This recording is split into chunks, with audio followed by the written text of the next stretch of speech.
Hey everybody, welcome to the Deconversionists on Skeptic Haven with your hosts Alan Bondar, aka the Unraveler, and my co-host Elliot. That'll do. That'll do, pig. Hey Elliot, I feel a little bit like a pickle tonight. Do you? Why is that? I'm having a little bit of an identity crisis. Okay, tell me more. I'm intrigued. So I made some cured salmon the last couple of days, cured it, right?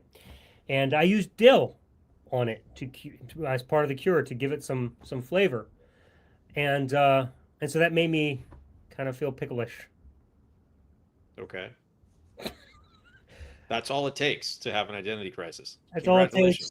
That's all it takes. And so if you follow rules that you're supposed to follow, which I did with this curing salmon thing, it makes you feel like the thing. So, I was just trying. You felt like a pickle, but not a salmon? Maybe I should have felt like a salmon. I don't know. Maybe I should have felt like a gravlax. Gravlax also is part of making cured salmon. So maybe I should have felt like, I don't know, man. I have no idea what that is. And I have no idea where I'm going with this, other than speaking of. You're trying to tie this into tonight's topic. Trying very hard. Speaking of identity crisis, when you follow the rules in Christianity, you feel like a Christian. I don't know, man. I don't know what to tell you, dude. I worked really hard on that one for like 3 seconds before we hopped on. Well, for 3 seconds, you did pretty good. That's pretty good. For 3 seconds. Maybe next time if you work on it for 3 minutes. Or 3 days, maybe. That'd be even better. No, that's too much work. Agreed. I felt like 3 seconds was too much work, but here we are. You recorded your own Unraveler segment on this, what, two days ago? So you had around 3 days to figure this out. I guess I did. Yes. Yeah, I really should. Now I'm not impressed anymore. No, I didn't think you were impressed to begin with, but hey, guess I just wanted to see where the fuck this was going. All right. Well, now we can call you Ellen Dill Bondar. Ellen Dill Bondar. Or just Alan Bondil. That's also possible. Or just Pickle. Good God. We're losing viewers as we speak. Well, we turn this into a comedy show. We might actually get some viewers. Maybe. Hey, listen, y'all. If you are tuning in right now, save the world from this conversation. Help us out and call in or hop in and have a conversation with us about identity crisis. Christianity causes an identity crisis, not an identity crisis. This whole thing's messed up. It should be an identity crisis. So yeah, we're just screwing this thing up. I'm curious to see how you make that point, because I can imagine a lot of Christians making the counterclaim that leaving Christianity causes an identity crisis, and I can technically see how they might be right, because when you are a Christian, that's your identity. So wouldn't you be more likely to have an identity crisis if you leave Christianity? Yes, so my point. Christianity causes an identity crisis. So first of all, when you become a Christian, it gives you your identity. It tells you who you are, who you're supposed to be, what you're supposed to expect, what you're supposed to hope in, who you're supposed to love. Everything, basically, all the rules are laid out for you. This is who you're supposed to be. And I know, even like I was just thinking about it today and the last couple of days about decisions that I make for myself, things that I want to do, things that I want to watch, things that I want to entertain myself with, things I want to say, who I want to hang out with, basically just about anything. When I was a Christian, I had to question every decision I made. Like everything I wanted to do, I had to pause and be like, is this what God wants? Is this what I'm supposed to do? Is this what I'm allowed to do? And it may not have even been something where I consciously did it every time, but subconsciously, even, there was always in the back of my mind this question of whether I'm doing the right thing. Am I supposed to be doing this? And then after you would do it, sometimes you'd feel guilty for it. You'd be like, should I have done that? Oh my goodness, woe is me. I feel so horrible. Whereas, now you leave Christianity, and so first of all, you have the identity issue to deal with, and we'll get to that in a second. But regarding this particular thing, I don't really do that as much anymore. I don't care as much. Like there's nobody there's nobody ruling over me telling me what I'm supposed to be, so I just don't give a shit nearly as much. I have my morals that I live by, that I have subjectively decided upon, because that's the way morality works. And so I already have those. And so I don't really have to question every decision I make. I just do what I do. Like not killing somebody, not murdering people. That's just kind of it's kind of a moral issue for me. So I don't have to sit around and question that kind of thing. That's not what I'm talking about, because I didn't do that as a Christian, nor do I do that as an atheist. I don't sit around and be like, should I kill somebody today? Like, you don't think about that stuff. But like when it comes to like, should I have another drink, for example?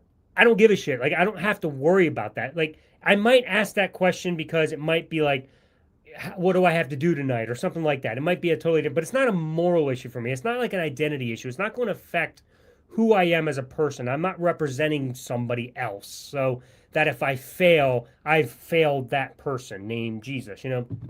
So like it's totally different. Like, do I feel like just jumping in the car and going for a ride? Like, I can just do that if I want. I don't have to question, well, is it the right thing to do? Is God going to be disappointed in me if I end up someplace I shouldn't be? Like, I just don't care. Like, I don't question that anymore.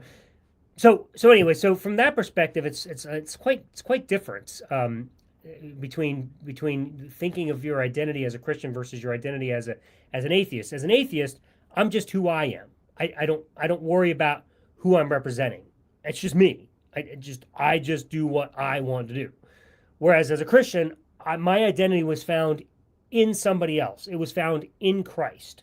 As Paul said, I died to myself and I live for Christ. Like, everything I did had to represent Jesus. Like, that was the entire goal. So I always had to worry not just about what I thought was best for me, but what I thought was best for his reputation. And that's a really stressful way to live, because sometimes you don't always have the answer. And so you have to like stress out about it. Like I remember being a youth pastor. One of the most popular questions I got from teenagers was, how far is too far, right? If I touch my girlfriend's boob, is that a sin? If I kiss her, is that a sin? If I feel aroused, is that a sin? It just became this ridiculous thing all the time, where they were always stressed out about what was best for representing Jesus. That's frustrating. So you never really get to form your own identity when you're a Christian. It gets formed for you. You get told who you're supposed to be, either by the people you're with, or the Bible you're studying, or the church leadership, or whatever, or a combination of all of them. But rarely is it just who I want to be, because who I want to be is inconsequential. It's who God wants me to be that matters. Right now, I'll just pause for a second and let you jump in there. And Dr. Spider, we see you. We're going to bring you in just a moment. If you could just put your camera on so we can see you in the background there, because we like to make sure that people we are interacting with on this particular show, we do it visibly with the people. So I see your camera, so we're going to bring you in just a second. We want to see your face as well. So Yeah, just to let you know, we want to have a face-to-face yeah, conversation. So if you're not open to putting your face on camera, then this might not be the show for you. yeah. So we hope you'll do that. So we'll give you a few minutes to think about that and pop your face up on there. If we see you on there, we'll bring you in. But I want to give Elliot a chance to chip into this conversation a little bit before we go to callers. Yeah, you might be able to guess my position on this, if you think about it for a second. I don't think that like there is such a thing as a genuine Christian on the level of true belief. So all the things you mentioned, um, you know, I don't think people have necessarily an identity, a genuine identity as a Christian versus an identity as something else if they were to leave. Like, I am exactly the same person today that I was when I was a Christian.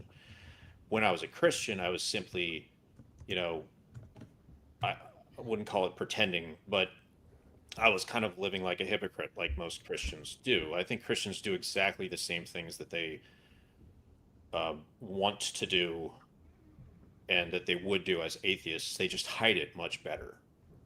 So I would like ride that line wherever I could and somehow justify my actions and then try to rein it in, um, you know, to stay on God's good side. But I was doing exactly the same things as a Christian that I do as an atheist, just like more limited. Like I would limit it a lot more.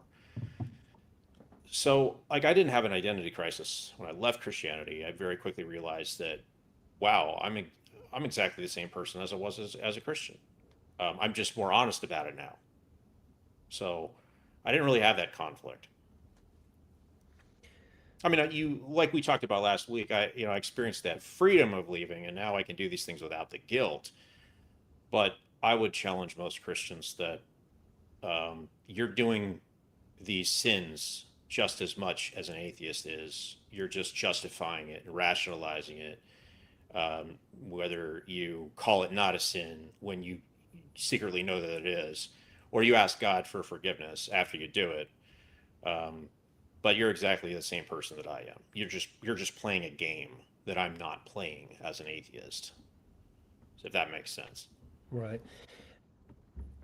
So let me push back a little because I have a hunch that there's more differences that you express now than you did when you were a Christian than you may realize. And I would have agreed as a Christian, but it's like my the it's like the Well, that was now we're weird. having an audio issue again. Do you notice that? I do, and I don't know where it's coming from. Why in the world is this happening again? It It happened as happened as soon soon as as Dr. Dr. Spider Spider left left the the backstage. backstage. Yup. All right, why don't you jump out of the room completely and come back in, and I'll fill time for a second. I know anybody watching would rather Elliot at the time, I'm sure, but here you are, you're stuck with me. But anyway, so speaking of identity, as Elliot's trying to figure out because we're having mic issue. So first of all, we can't quite figure out why we're having these issues. We never had them before, except last week and this week, and it seems every time somebody jumps in to our studio, we have this issue again. But are you back without issues? Testing. Yeah, I might be okay. yeah, you're fine. I Okay, perfect. I don't know why people hopping in is causing this issue. It's so bizarre. Yeah, it's a recent problem, unfortunately. I hope that we can get this squared away so that Yeah, we can have guests in a more clean fashion. We can actually have a good conversation instead of muting ourselves every time. no, for real. For those who were here last week, you saw that we had a lot of sound issues, and we realized after the show that it had to do with that screwed that we had on. For some reason, he kept affecting our mic, and as soon as he was gone, our issues were fixed. So can't figure out what's going on. But let's hope that doesn't continue to happen tonight. Yeah. So anyway, Yeah. Anyway, before we go on, what? just let everybody know the open room link is pinned in the comments. So make sure you guys click that and hop in. Let's have a conversation about Christianity causing an identity crisis, not and identity crisis, which is what the show seems to be called. But that was my bad typo. Anyway, Elliot, back to you. Go ahead. Yeah, when I was a Christian, I was definitely pretending. I had tricked myself into thinking that I was like a certain type of person and that I was like a new man in Christ. But in retrospect, I came to the conclusion only after I left Christianity and broke that spell that I was exactly the same person then as I am now. And I was exactly the same person as I was back before I had that life changing experience and became a hardcore Christian. But while I was going through that, and I would have like I don't know, given my life for that belief, I would never have agreed with myself now that I was under some kind of a delusion and I was essentially playing a very advanced game. Now I can see it very clearly. that I was the same person. Like there is no difference between a Christian and an atheist, like as far as their personality and their identity, except one is tricked and is playing a game, and they're engaged in some high level hypocrisy. Like they feel like they're suppressing these urges and these sins, and they're living correctly, and they don't want to do these things, and they're staying on the straight and narrow, but they're doing all those things in secret. They're just justifying them better, and they're tricking themselves into either thinking they're not sinning, or that, hey, if I do sin, God will forgive me. So I'm just going to give in to this weakness, or I'm going to give in this moment of weakness. And then tomorrow I'm going to get on my knees and ask God for forgiveness. And now I'm back and I'm cool. And like that's the height of hypocrisy. It's like you're doing exactly what I'm doing. You're just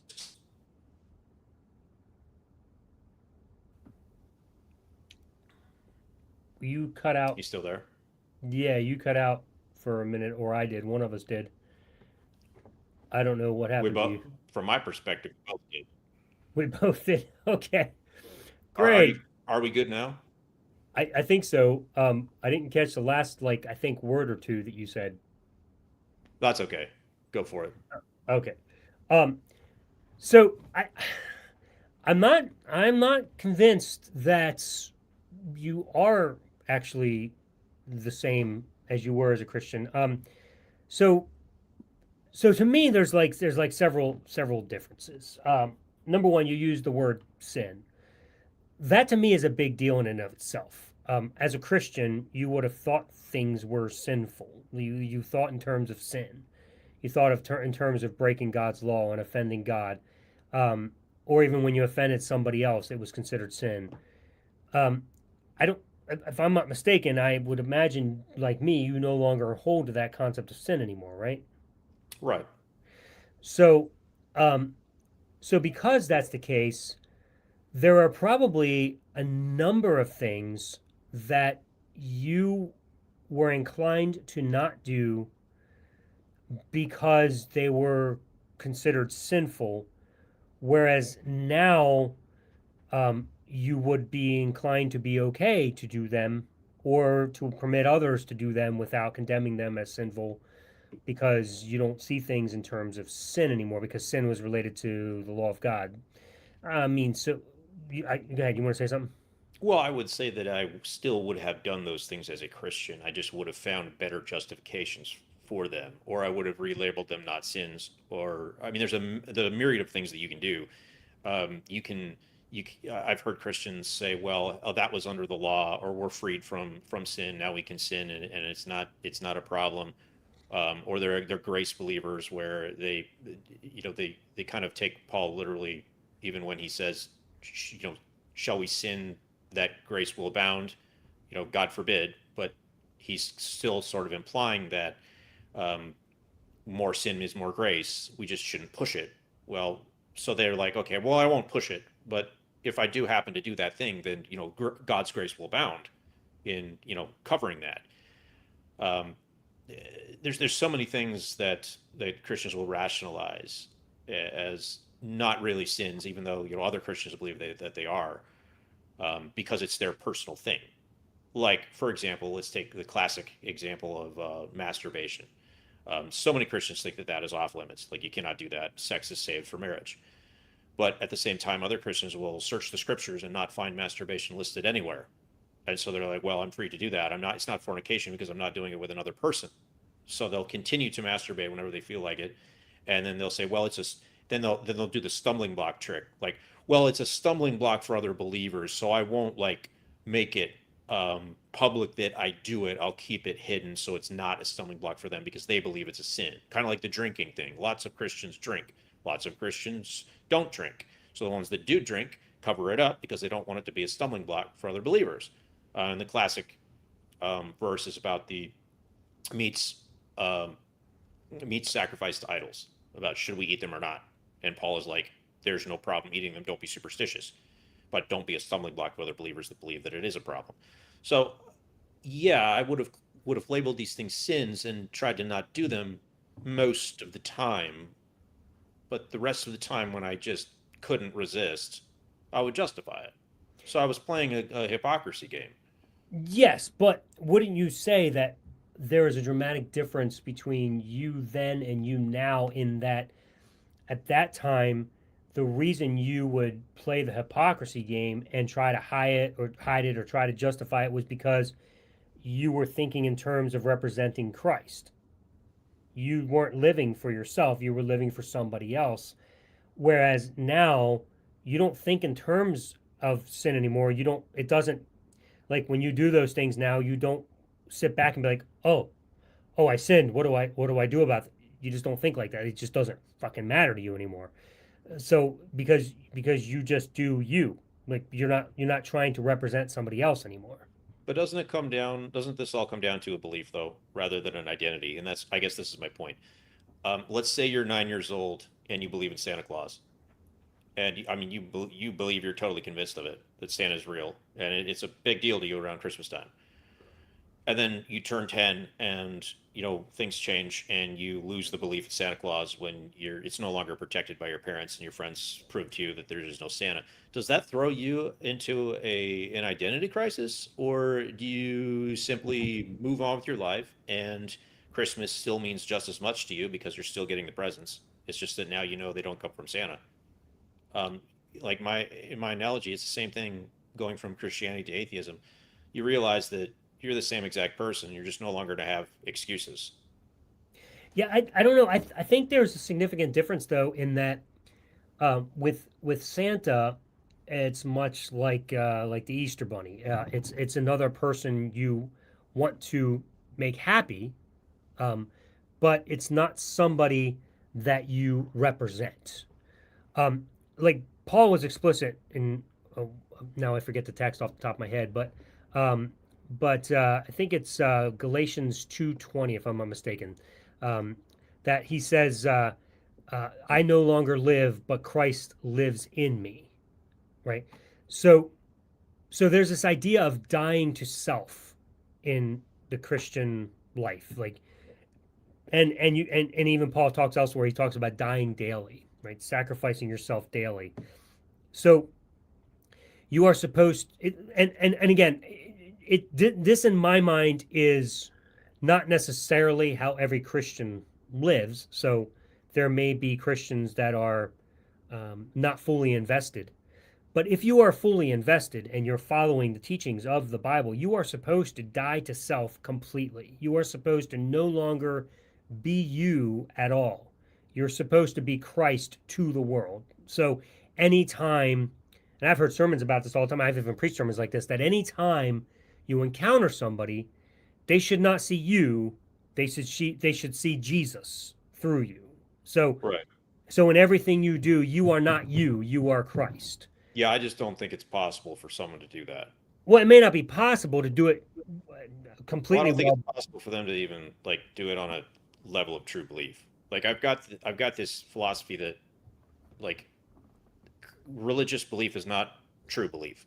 You're playing a game, and to pretend or trick yourself into thinking that you are representing a supernatural, invisible being that you've never met is is a delusion. It's bullshit. And so they're never going to be able to do that fully. It's always going to be on this level of, I'm working really hard to keep myself convinced that this is actually true. And so when they walk away from that belief and lose it, like because it wasn't on a level of true belief, it doesn't change who they are. It just is the throwing off of a delusion. Yeah, I mean, when I left Christianity, I kept my same IQ, kept my same personality. I kept almost everything about me, except the blinders had been taken off of my eyes. So I didn't really go through an identity crisis necessarily, having to like rebuild who I am. It was simply a subtraction of something, not a subtract. Now I need to add, or I need to ground who I am in something. So It was that's simply interesting. It's interesting you say that because I get for me, I would actually use the exact opposite words. I would say for me it was an adding, not a subtracting, because for me Christianity subtracted everything there was about me. I was worthless, useless, worthy of nothing but eternal death. I was nothing but a worm. My best deeds were as menstrual rags. Like, I viewed myself as absolutely, completely, and utterly unworthy of a single breath without Jesus. That's the way I viewed myself. And my desire to represent somebody wasn't so much a representing of a supernatural being I couldn't see. It was Jesus, who was a material being. Of course, I don't know him, wasn't there, and I see that now. But the whole idea was that he was represented in the Bible, and so he came and displayed himself fully, so that we could be just like him in love and represent him completely and fully. So so for me, I lived Christianity as best as I could to the fullest, where I robbed myself of anything I could be as a person. Like, I my intelligence didn't matter. All the knowledge I could have in this world didn't matter, no matter how much I could contribute to save the world from cancer. If I was that smart, didn't matter. All that mattered was that I was like Jesus, that I was the most loving person ever, and that people could see God through me. Like, that was all that mattered for me. Um, and so I had no personal identity as an individual. I didn't know what it was like to be me until I left Christianity and no longer had this Jesus who represented this worthless, useless, utterly sinful person. And when I lost Jesus, I was standing there as this worthless, useless, utterly no good person and didn't know who the hell I was. And I was a pastor on top of that.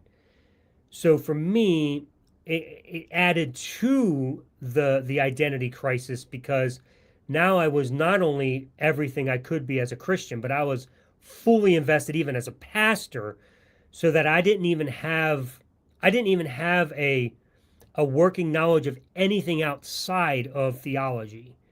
That's like all I knew and all I could contribute to the world. And in some ways, that's still all I know how to contribute to the world, which is really sad. And I'm learning more as we go along, over the last couple of years, but I'm way behind the curve because of this. So my identity personally was completely and utterly linked to Jesus, so that I was nothing in and of myself. So when I left Christianity, because I was starting from utter scratch, I now had to discover who I wanted to be.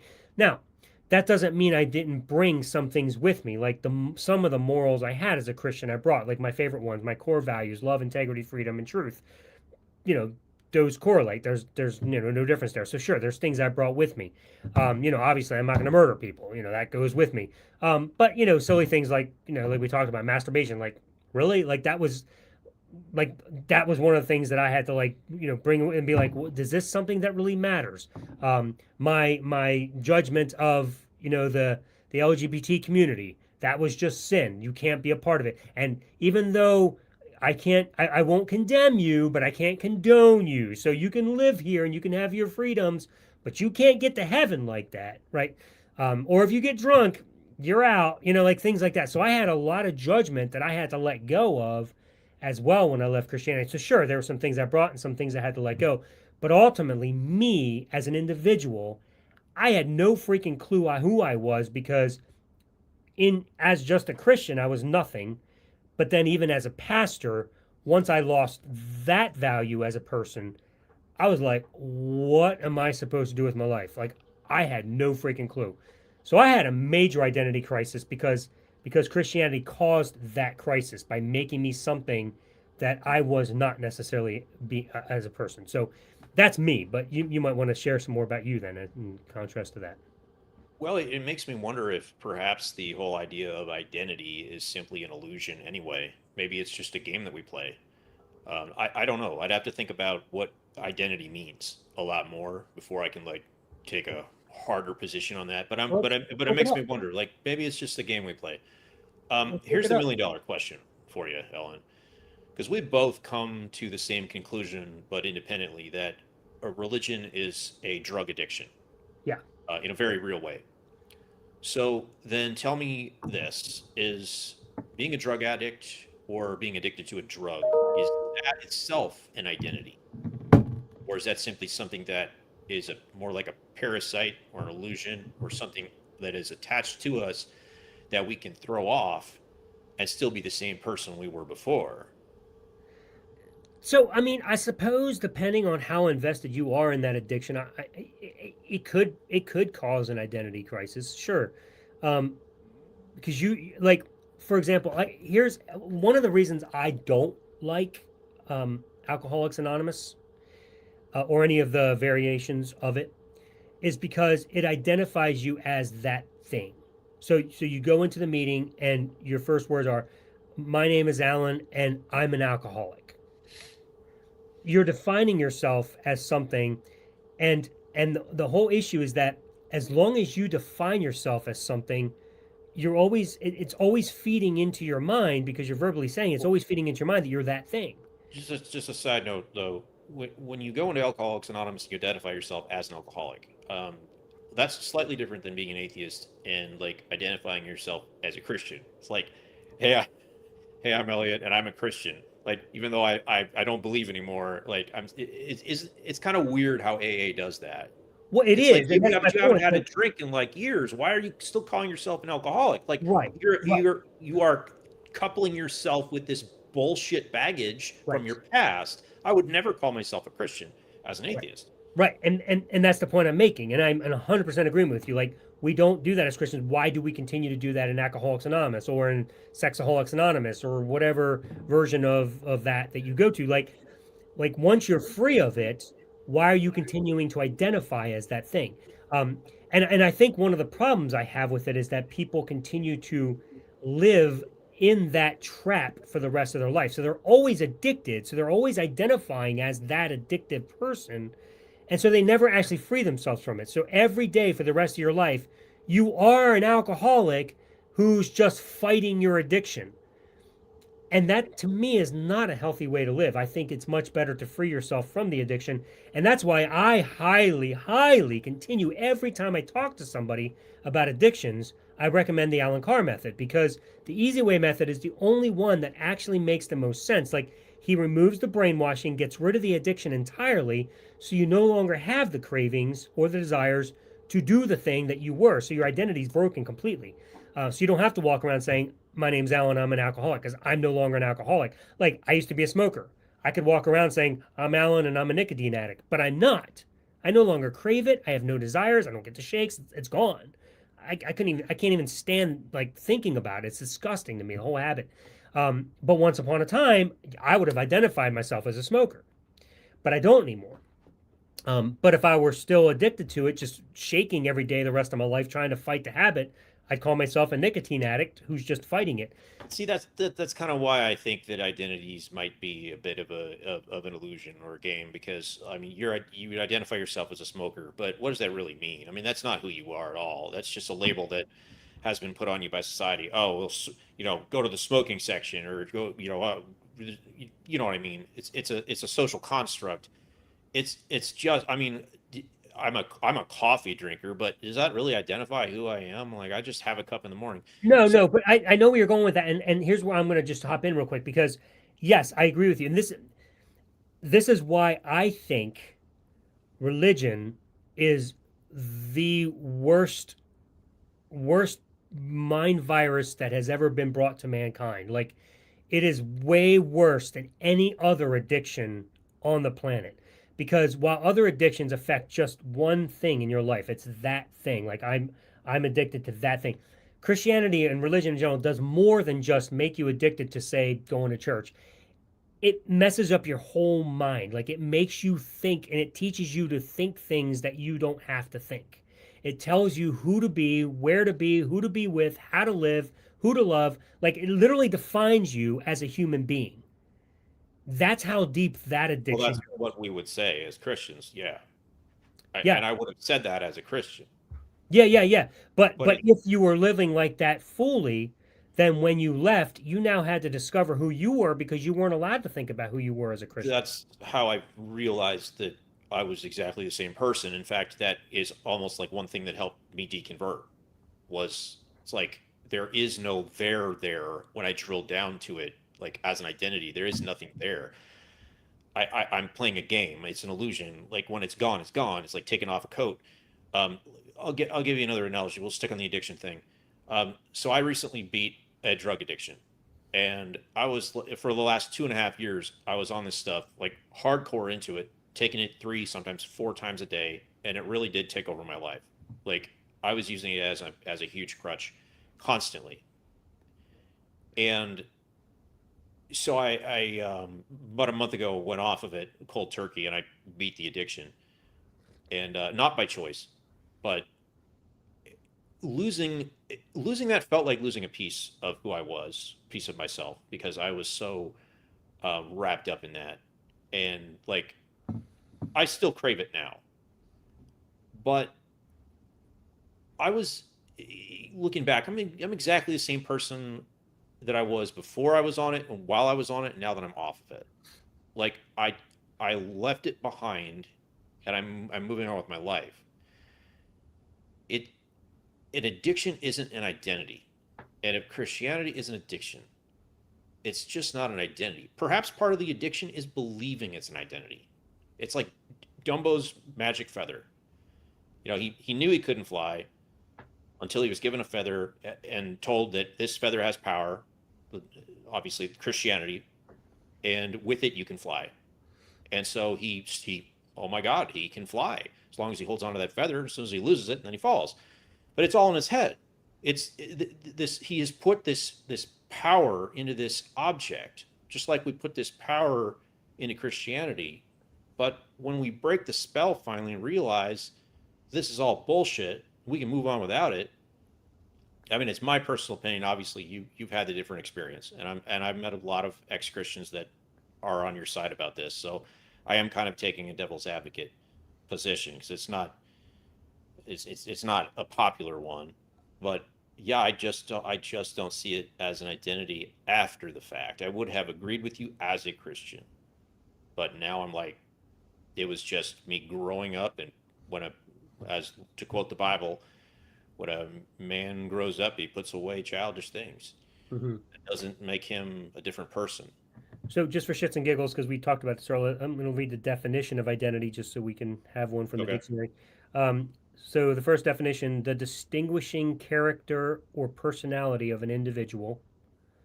Um, Second thing is who someone is, the name of a person, or the relation established by psychological identification. Uh, Another major definition: the condition of being the same with something described or asserted. Third, sameness of essential or generic character in different instances, or sameness in all that constitutes the objective reality of a thing.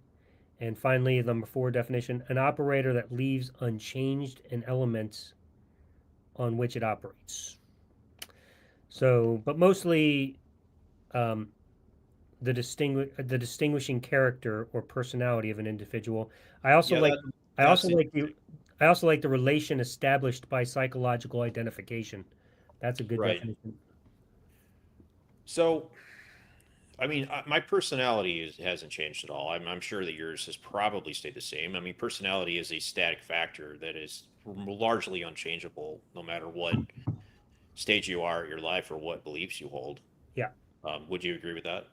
yeah, I think so. Yeah, I don't think I will say that depression can severely alter a personality. Like when I went through my depression, like Would that be I a was mood? would that be a mood? It might be a mood. I mean, I'm It's depressed a lot, but it's like depending on the time of day, your mood's going to be different. Maybe you'll be depressed in the morning, but you get a mood boost in the afternoon. I don't Yeah, know. there might be different forms of depression because when I'm talking about my depression, it wasn't like sometimes in the day I felt fine and sometimes I didn't. Like it was for like the better part of a year. I was just like a totally different person, just like no life, no happiness, didn't care if I Does that died. become part of your personality? I don't know that it does permanently. It definitely altered it for a while, but when I bounced out of that finally, I it was like I came back, I revived, and as far as I can tell, I'm the same personality. I don't think of now people might say different. I don't know. I, you know what I mean? Because people see you differently than you see yourself often.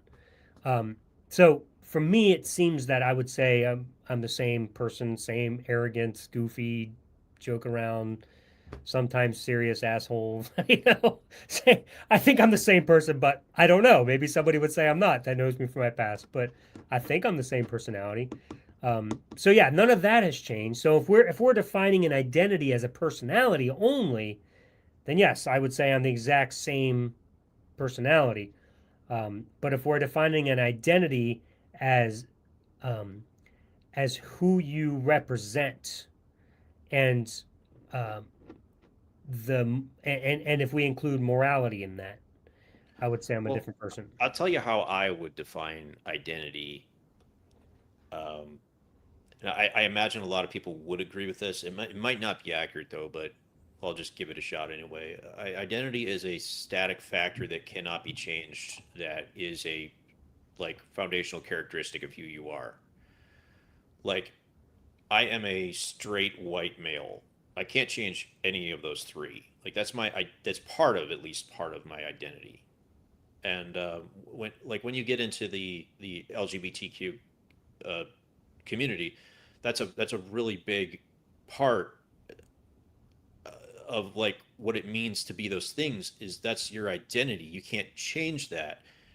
Um, uh, you get into Christian circles and they kind of attack, they like to attack people's identities and like label them and call them evil and claim that you can change them and Jesus changes them and all that crap. But I see it as a static factor. Um, now, Can I just? I'm sorry. Can I just sidetrack you for just? I'm sorry. I hope you remember your thought. But when you said you stated a couple of things that are identities, would you not also say that calling yourself a Christian is an identity? it's not a static factor. We have under I think under federal law or the Constitution, religion is one of the protected statuses, where you have to use strict scrutiny under Supreme Court case law if you're going to discriminate against a static factor because they claim that a static factor can't be changed. I think that's bullshit when it comes to religion. If you look at all the other static factors, they are things that can't be changed for real, like your sex or gender or your race or your age. Like these are fixed identity factors. And then they throw religion in there because they don't want religious people discriminated against. But people leave religions all the time. Um, I was a Christian, now I'm an atheist. There, people will convert across religions. A lot of Muslims will become Christians and vice versa. Well, It is a changeable factor. It's not a static factor. I mean, I know people who are now transgender who would have once identified themselves as straight. So that can change too, it would seem. Transgender versus straight, I think you're might be two different things. You mean like would have identified as male but now identify as female? No, I mean that before they realized that they felt that they were transgender, they identified as a straight person. Like that's just the way they felt. And then Uh, at one point in their life, they were like, "Hey, I don't feel like I'm a man anymore. I'm a woman." well, we got to be more careful with our terms. So I don't want to offend anybody. I think Sure. what you mean is like being gay or straight, but transgender would be transitioning from one gender to another. No, I know. What Which I'm are you talking about? no. What I'm saying is, I think so. Earlier, we're saying that you can be a Christian and then you can not be a Christian, and I'm saying that there are people who are now changed their gender because they at some point in their life thought, "Hey, I don't feel like who I am anymore," and they changed their gender. But prior to that, growing I'm up, they thought that they were. right. I'm gonna make a big assumption here, and feel free anybody to correct me if I'm wrong. But I don't think that I have ever met somebody, a transgender person who has changed their gender and would say necessarily that they would have identified when after they transition. They say I was always this. Now I'm consistent. Now my gender identity is consistent with who I always was, or who I always were. Um,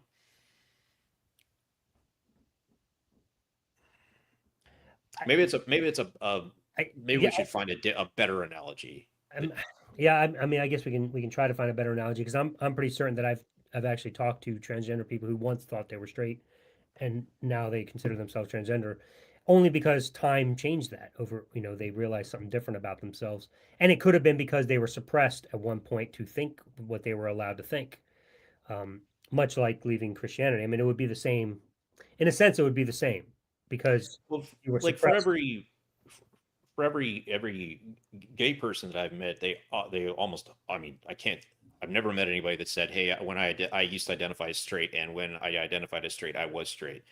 It's always been a case of like I never was straight. I was pretending. I came to realize that I wasn't straight, and now I'm consistent with who I really am. It's to them, it's a static factor. It's like Sure, and I no, was I born. mean, I can understand that, like at this stage, that's the way they think, but at that time in their life, they didn't realize that.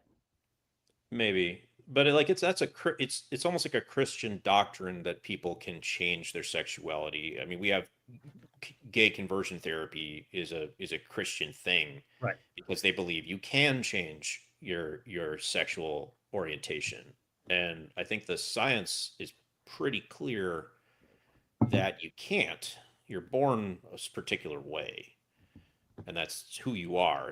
It's a static factor, and so I think religion is religion is the redheaded stepchild that stands out amongst the static factors that the government recognizes as the one that gets changed the most often and should not be included in protected classes. Yeah. I mean, Okay. as an atheist, I don't believe religion should be a protected class. Right. I mean, that's to me, that's common sense. Like, I don't, why are the beliefs in your head making you special? Where we can't discriminate against you based on that. Well, you can believe some pretty fucked up things. I mean, I could believe in suicide bombing or jihad, or I could believe pedophilia is perfectly fine, and I could build a religion around these things, and these do lots of harm to society. But and what now you're supposed to respect all of that? I mean, Christianity, claims to be moral, but it has a lot of aspects that are verifiably, demonstrably immoral. Right. So, like, why should we respect that as a protected class? It's completely different from being a Caucasian or being a certain age. Yeah. All right. So to bring this full circle, you're defining then identity as things that are not things that are not static. Things that are an identity is something that's not changeable. It's a static factor. Like I said, I am a straight white male and I'm 43 years old. I can't So change things that any of are those. sorry, things that are static, not dynamic. Are static. If it's dynamic, yeah, I would question. There's one way to define identity. If it's changeable, I would question whether it's actually part of your identity. Like, is your job part of your identity? Yes. You might call yourself a postal carrier, but that can change. I mean, if it was part of your identity, you wouldn't be able to change it. You'd always be a postal carrier, but it's not. I mean, that So, but to my point earlier, so let's just say that I'm wrong about the straight and then transgender concept, but in theory, what I'm saying could apply in some cases, and let's just say it can apply in Christianity, because when I was a Christian, I never in a million years thought there was ever a chance that I would be an atheist, dude. That was the furthest thing from my mind. I was a Christian as Christian gets. Like there was no I'm a postman today, but sure, things change and maybe someday I'll be a CPA. I know that about jobs. I know that about jobs. Like I know things change. Like, do I suspect this will be my career? I do, sure. And I may be but I also know things go south. I've lost many jobs, I've gained many jobs, it's just the way life goes. When I was a Christian, that wasn't on the radar. That wasn't even an option. There was no, I know I'm a Christian today, but maybe tomorrow I'll be an atheist. That wasn't a thought process. I was a Christian. That I was a Christian. Like there was me no too. question. Me too. I knew it 100%. Right. And there was nobody was ever going to change my mind on that. I knew it 100%. So in my mind, I identified as a Christian, and there was no possible way you could convince me otherwise until I left. And then I'm like, oh shit, I'm not a Christian. But that, like, even until that very moment on that prayer walk I've talked about, like, till that moment, you still couldn't have convinced me that I wasn't going to be a Christian 3 minutes later. Like, it just wouldn't have happened. Like, I would have been like, wait, man, not a chance. I'm going on my prayer walk. You know, that's just, it's mind blowing, but that's how certain I was. And so I can tell you 100%, I identified as a Christian, so much so that it ruled my entire life. Every decision I made was filtered through that lens. Every decision. Me too. I completely agree. I was exactly the same way. But it was only after I left that I was able to reinterpret my experience from a more skeptical or logical or rational perspective. So I guess I'm kind of arguing for the sake of it almost. Like we're getting really, we're splitting hairs just to, I guess, to kill time because it's fun. Yeah. But so I guess my question for you would be now that we've run the identity thing all the way out, how did you rebuild your identity, and what did your identity crisis, or I guess first, what did your identity crisis look like, and how did you rebuild your identity to what you are, and what are you now? Good question. Before I do, if anybody would like to call in or hop in, we would love to talk to somebody tonight. You can save the world from Elliot and I just rambling on. Um, so the links are in the chat and in the info. I actually got it right tonight. So go ahead and click it and hop in the room. We would love to chat with you. Just make sure you got your camera on because we like to have visual conversations. We have other shows on Skeptic Haven that you can just call and not have to show your face, but this one is unique in that way. So we would love to have you be a part of it. So jump in and let's talk. But to answer Elliot's question, so um, repeat your question, your first question again. I'm sorry. So you, when you left Christianity, you had an identity crisis. Yeah. What did that look like? How did you rebuild your identity, and what does your identity look like now? So kind of like a timeline of you leave Christianity, where what happened? Sure. So when I left Christianity, in that very moment, standing on the driveway of my parents' house as I was about to go on my prayer walk, I just woke up. It was like it literally was it was like a death. I'll be honest. I can fairly remember, though I wouldn't say vividly in this particular instance, um, but I can fairly recall this feeling of my life flashing before me. It's kind of like people say they experience right before they die if they know they're going to die. And it was that kind of a feeling. I remember thinking through everything in my life because it was like I woke up from this, well, from the Matrix is what it was. I literally woke up from this stupor. And I was like, what in the world am I doing? I wish I could describe to a Christian what this feels like because I have a feeling a lot of non-Christians who have escaped know what I'm talking about. You may know this feeling, I don't know, but I'm sure there's others who know it. But you wake up in that moment and you're just like I don't know how else to describe it other than you feel like you just woke up from a dream.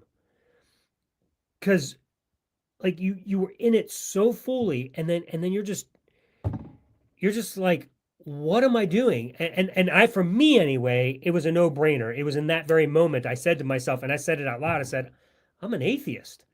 I couldn't even believe I said the words, but I just knew it right there because there was no question for me. I mean, I was reasonable and logical enough of a person to realize that if I was no longer a theist, I was an atheist. Like to me, the bridge was just like that. It didn't take me this long process. I just knew you're one or the other. I had no question about it. So it was simple for me. But I knew right then in that moment, God was gone. I was just like, what am I doing? There's no God to talk to. There's no reason to believe this God exists. It was just, and because I knew so much scripture at the time, that all of the scripture started to flow through my mind too, like all the fallacies, all the contradictions, all the horrible texts. I was just like, why have men been defending this God? Like, what am I doing? Like, it was just like the sick. I almost wanted to throw up. You know, it was just a sickening thing. I was just like 42 years old, And I was just like, I was just, what am I doing? I cannot believe I just spent this whole life doing this. And and also, as I was expressing earlier, because I had no value left to myself because I had drained myself of any value. I would act, very arrogant and tough and proud and whatever because I was just like I was a very confident person, but I was confident because I was confident in Christ. I had so much confidence in God and in Jesus that like I came across to people as though I could conquer the world because I really believed I could. Like I actually was the kind of person that believed I was invincible until Jesus decided otherwise. Like nothing was going to happen to me. I could have jumped off the Empire State Building if God wanted me alive. I would live. Like there was nothing that could touch me. Um, that's how confident. So I came across as an arrogant person, but I was just confident because of Jesus. Well, that was gone. Like, which is why I fell into like an immediate I mean, I was already pretty depressed. Um, and this was me coming out of my depression, going through all of this therapy with my therapist. And in that moment, I was just like, what the heck? So I went through another dip at that moment. Like, I was just like, wow. And I didn't know who I was. And I was standing on the precipice of utter darkness. Like, where do I go from here? I knew nothing about the world. I knew nothing about science. I didn't know how anything worked. The one thing I did know in that very moment was there is nobody coming to rescue me. I was like, I am just on my own here. And I realized I have to do something about my life or I'm just going to end up dying because there's nobody coming to rescue. There's no God out there caring for me. I was just like, all of this has been a facade. So, so yeah, I was like rattled to my core, man, not knowing what I was going to do with my life. Um, and like I've Yeah, expressed, I just since you're on a three-part journey here, I just want to interject real fast. Comment on that. You mentioned thinking you could jump off the Empire State Building and God would protect you. Yeah, I found that when I was going through my experience as well, like I realized afterwards that I was in a really dangerous position with that same exact kind of thinking. Like this is one of the dangers of this extremely strong delusion. Like I was a correctional officer in a maximum security prison, really really terrible place. And at one point I believed that like God was supernaturally protecting me and I had so many people praying for me that I had the thought in my mind I could walk right through the middle of a prison riot unscathed. I really believed that. And that's extremely dangerous mindset to be in as a Christian. You think you're Superman. You think that God is in control and you're divinely protected. And that could, in fact, and has caused a lot of people to do very risky things and come to a very quick end that was not pleasant because they thought that God was protecting them. Um, Lots of missionaries have met a fate at the hands of an indigenous population because they thought God had sent them on a mission. They yep, just sacrificed their lives for nothing. So it's very dangerous to be in that mindset. And then also when I came out of it, I had the same feeling that like I'm on my own. God's not coming to save me. And you go from one extreme to the other. Like I'm untouchable. I'm under God's divine protection to holy shit, there's nothing there. Anything can happen. I could be in a lot of trouble. And it's a very humbling experience to go from I'm Superman to I'm just a fucking ant and I better watch my step. yep. No, you make it. Yep, you're absolutely right. Everything you just expressed. So yeah, I mean, when I said jump off the Empire State Building, like I would distinguish it the way you just did. Like I would never have said I'm going to jump off the Empire and believe God protect me because I always knew I was like, well, that's just suicide. I would know better than that. God, God just the way natural laws work. But in your example, it's more apropos because like if I was on top of the Empire State and somebody pushed me, for example, then I might feel invincible because it wasn't anything I chose to do, but God, God could always do anything and he would always intervene and make sure that I'm alive as long as he wanted me to be. So to your example, that's more appropriate than saying I would jump, but I was just kind of throwing out an analogy, but yes, thanks for clarifying that because that was kind of a key thing. So Well, I yes, mean, you we do things that are similar to jumping off the Empire State Building on sure. faith. I mean, I know you were being metaphorical, but like, let's take for example, I mean, we've got the one example of I forget his name, but I share a part of his name. Elliot was it Jim Elliot that went down to Central America and he Uh, got killed, yeah, and that was in the 70s, and then recently in the last decade we had a guy who took a boat out to Sentinel Island in the Indian Ocean, thinking he was going to be the first guy to witness to the uncontacted tribes, and they fucking killed him immediately. So, like, I mean, that was jumping off the Empire State Building for sure. Yep. No, it certainly is. And Christianity has this way of making you think, especially American Christianity, think that you have the only right message for the world and you have to go and save other populations and just like you're completely and utterly um, disturbing their way of life and you think that you're just going to like swoop in there and God's going to protect you because Yeah. you're telling the message. Well, and it's even more close to home. I have a very good friend who decided to be a missionary in America, and he dragged his family around the country trying to pull this off. And one of his stops that he tried to set up a mission in was Detroit, Michigan. And on the weekends after church, he would literally take his family down to the ghetto to witness to the homeless people. And like he knew that this was extremely dangerous, and he would go with a gun for protection. And he obviously thought that God was going to look after his family. I'm like, dude, you have small children and a wife, and God is sending you to the ghetto in Detroit. Like, this is a perfect example of, hey, let's take some risks because God's looking out for us. So it's, I mean, it doesn't have to be a tribe in the jungle. It could be right down the block doing stupid shit. Nope, you're absolutely right. You're absolutely right. Um, well, anyway, so back to where I was going then. So maybe what I was describing as a dip into depression probably wasn't so much a dip into depression now that I'm thinking about it, as much as it was a dip into the 5 stages of grief. Like I went through a major stage of anger. That's probably more a way to describe it. Because yeah, when I woke up, I I was pissed. I mean, I was utterly pissed that I had Who been were you living pissed this. at? Anything in particular? Were you mad at yourself? Were you mad at the church? Were you mad at your parents? I was mad at everything. Yes, I was mad at the lie, number one. Um, I was mad at my parents, yeah, because I was like, why didn't they do this? Like, why did it take me to wake up? Like, why is my whole family still into this? Like, it was just so yeah, I was pissed at that. Um, but yeah, but I mean, mostly I think I was pissed at myself that it took me 42 fucking years to wake up. Like, seriously? 42 years, dude. Like, we live one fucking life, man. And half of mine was lived doing this lie. Like, and I felt like I should have known better. You know, I can't, I still sometimes can't believe that it took me that long.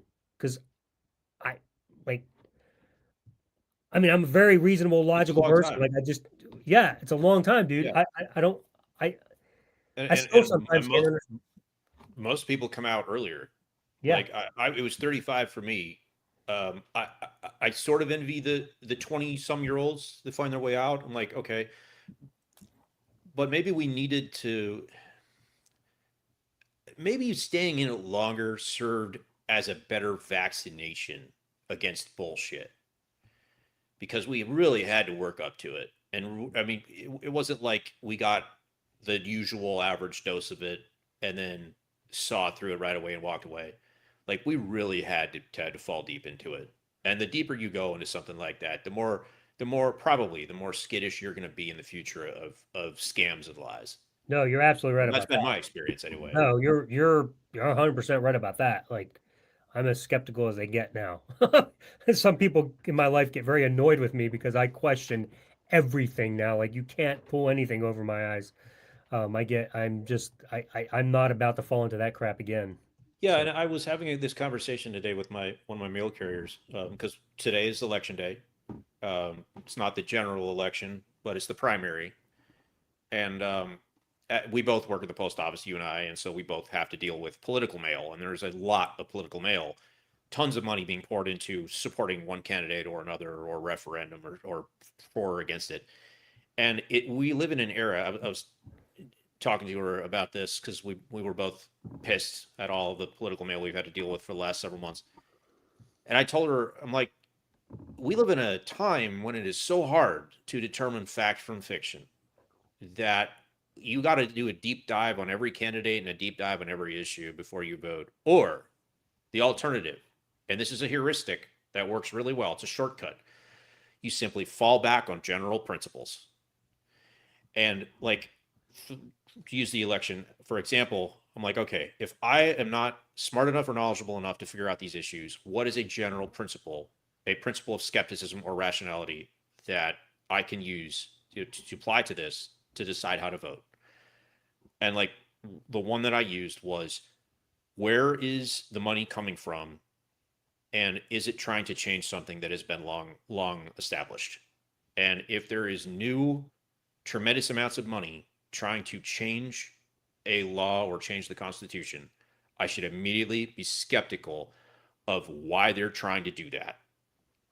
And I should probably default, using the null hypothesis, just default to being against it.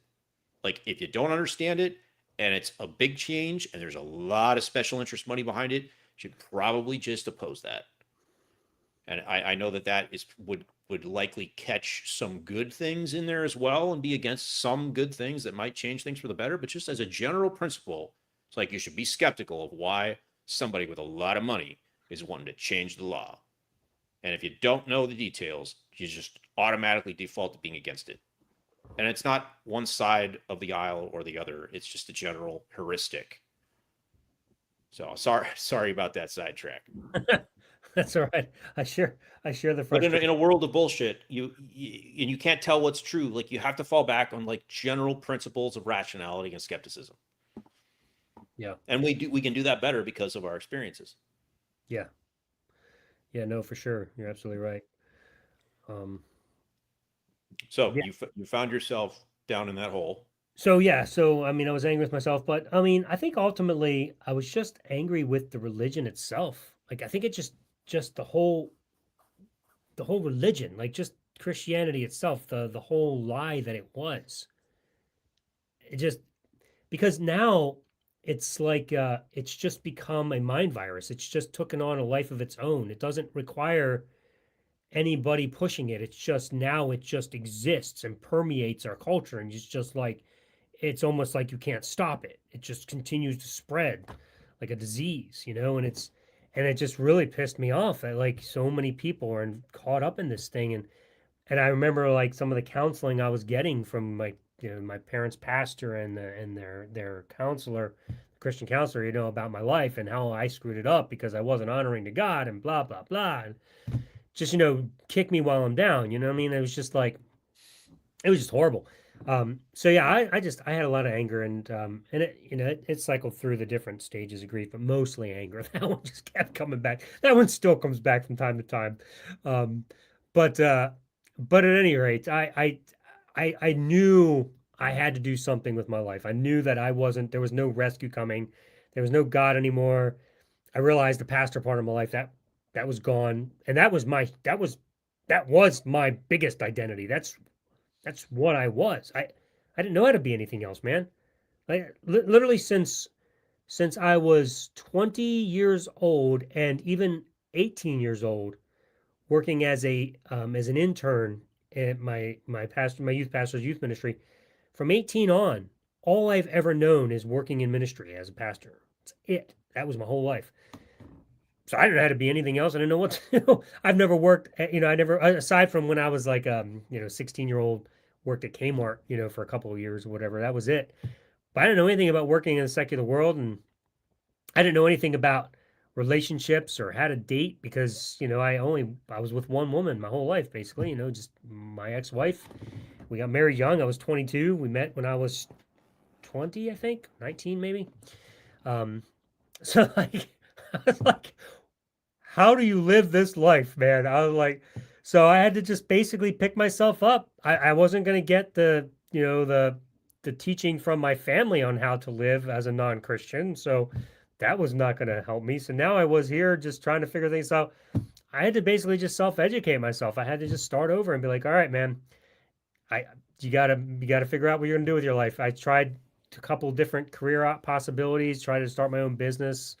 none of it worked out. And then, fortunately, I had the USPS to fall back on, and eventually I started to like that more because I think it just became realistic to me. Because up until then, it was just a job that I was doing temporarily until I got back on my feet and became a pastor again.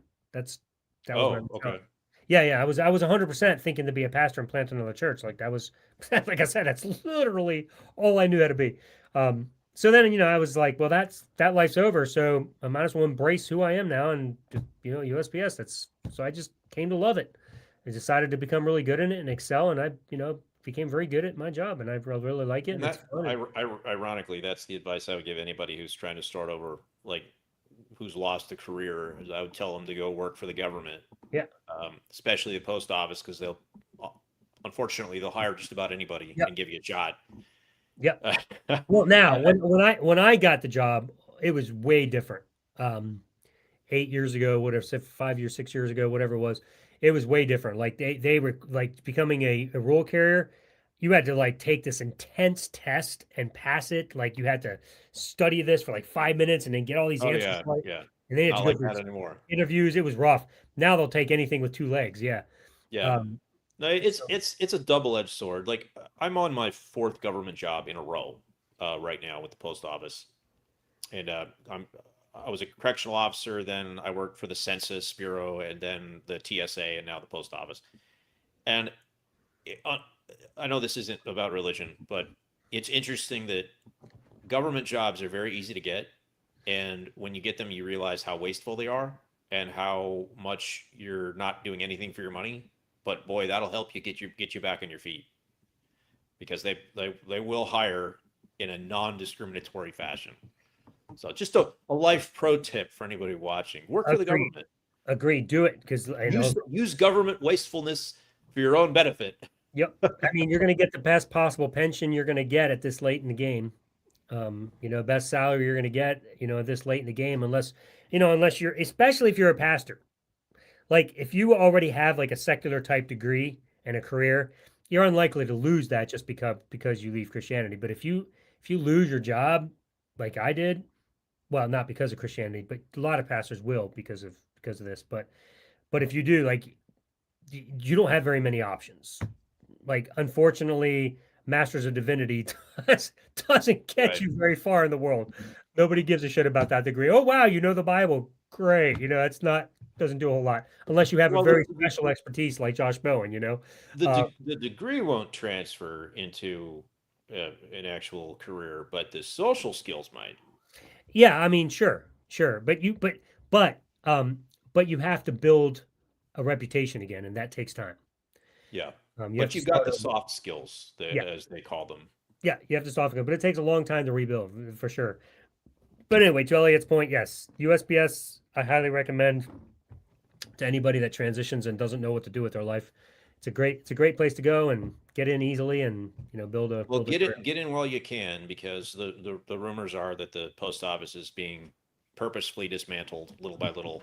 Things are running more and more inefficiently, and we're losing a lot of money. So Yeah, well, that's not now's really the a time to lock that job down. that's not really a pep talk to get a man. Well, yeah, it is. It's like it's the get right with God before it's too late. Hire on with the post office before they before start eliminating jobs. before they break down and you lose yet another job because you have nothing left to give and they Well, it depends on what your craft is and if you can get in with the union. I mean, they can't lay you off if the union has any say in it, but they there you can go. if you're a temporary employee. Right. Well, that's true. And I am in with the union, so yes, I'm safe. So yes, it's yeah. So anyway, it's a good position, but I was thinking about this the other day, and I found this really amazing.